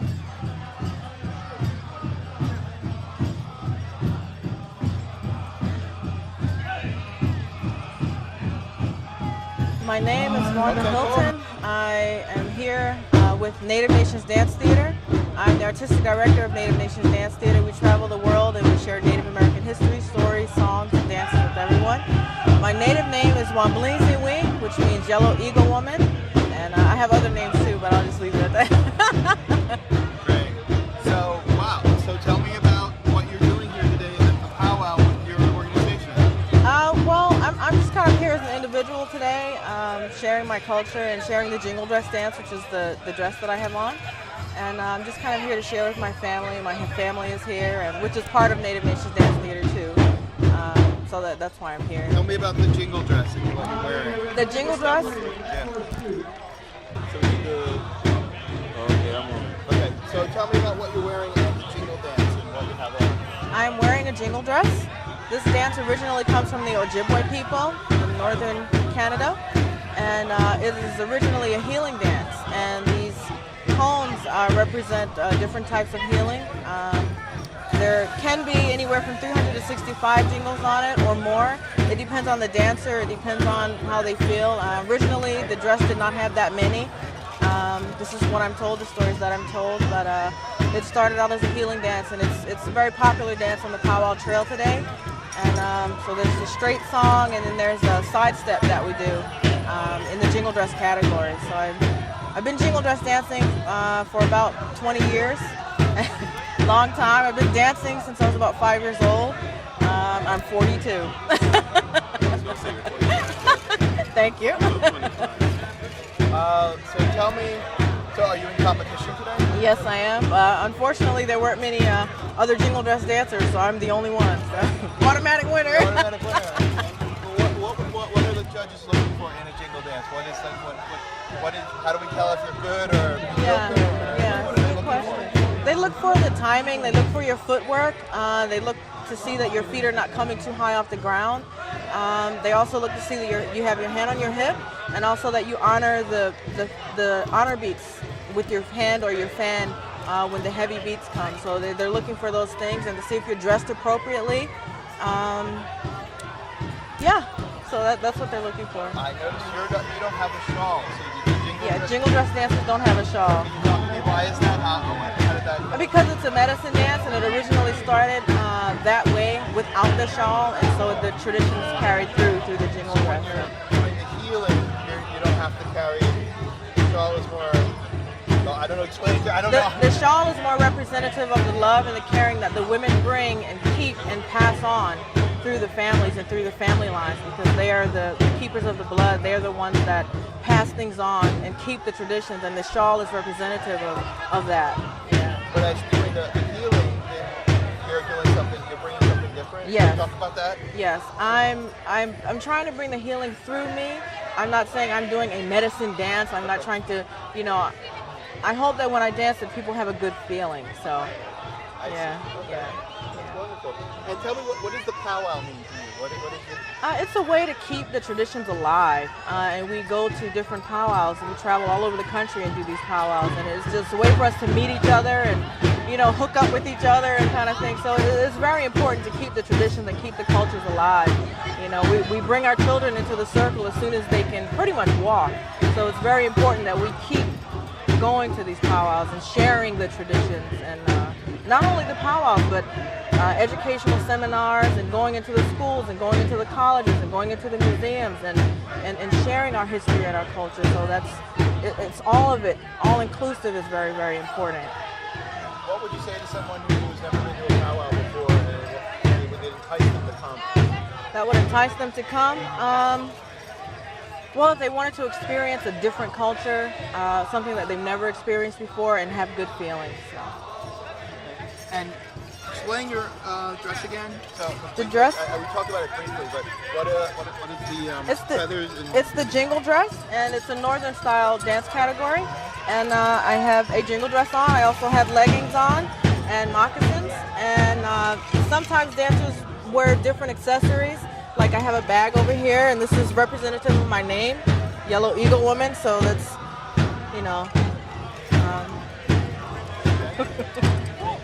Thank you very much. Thank you. And I'm going to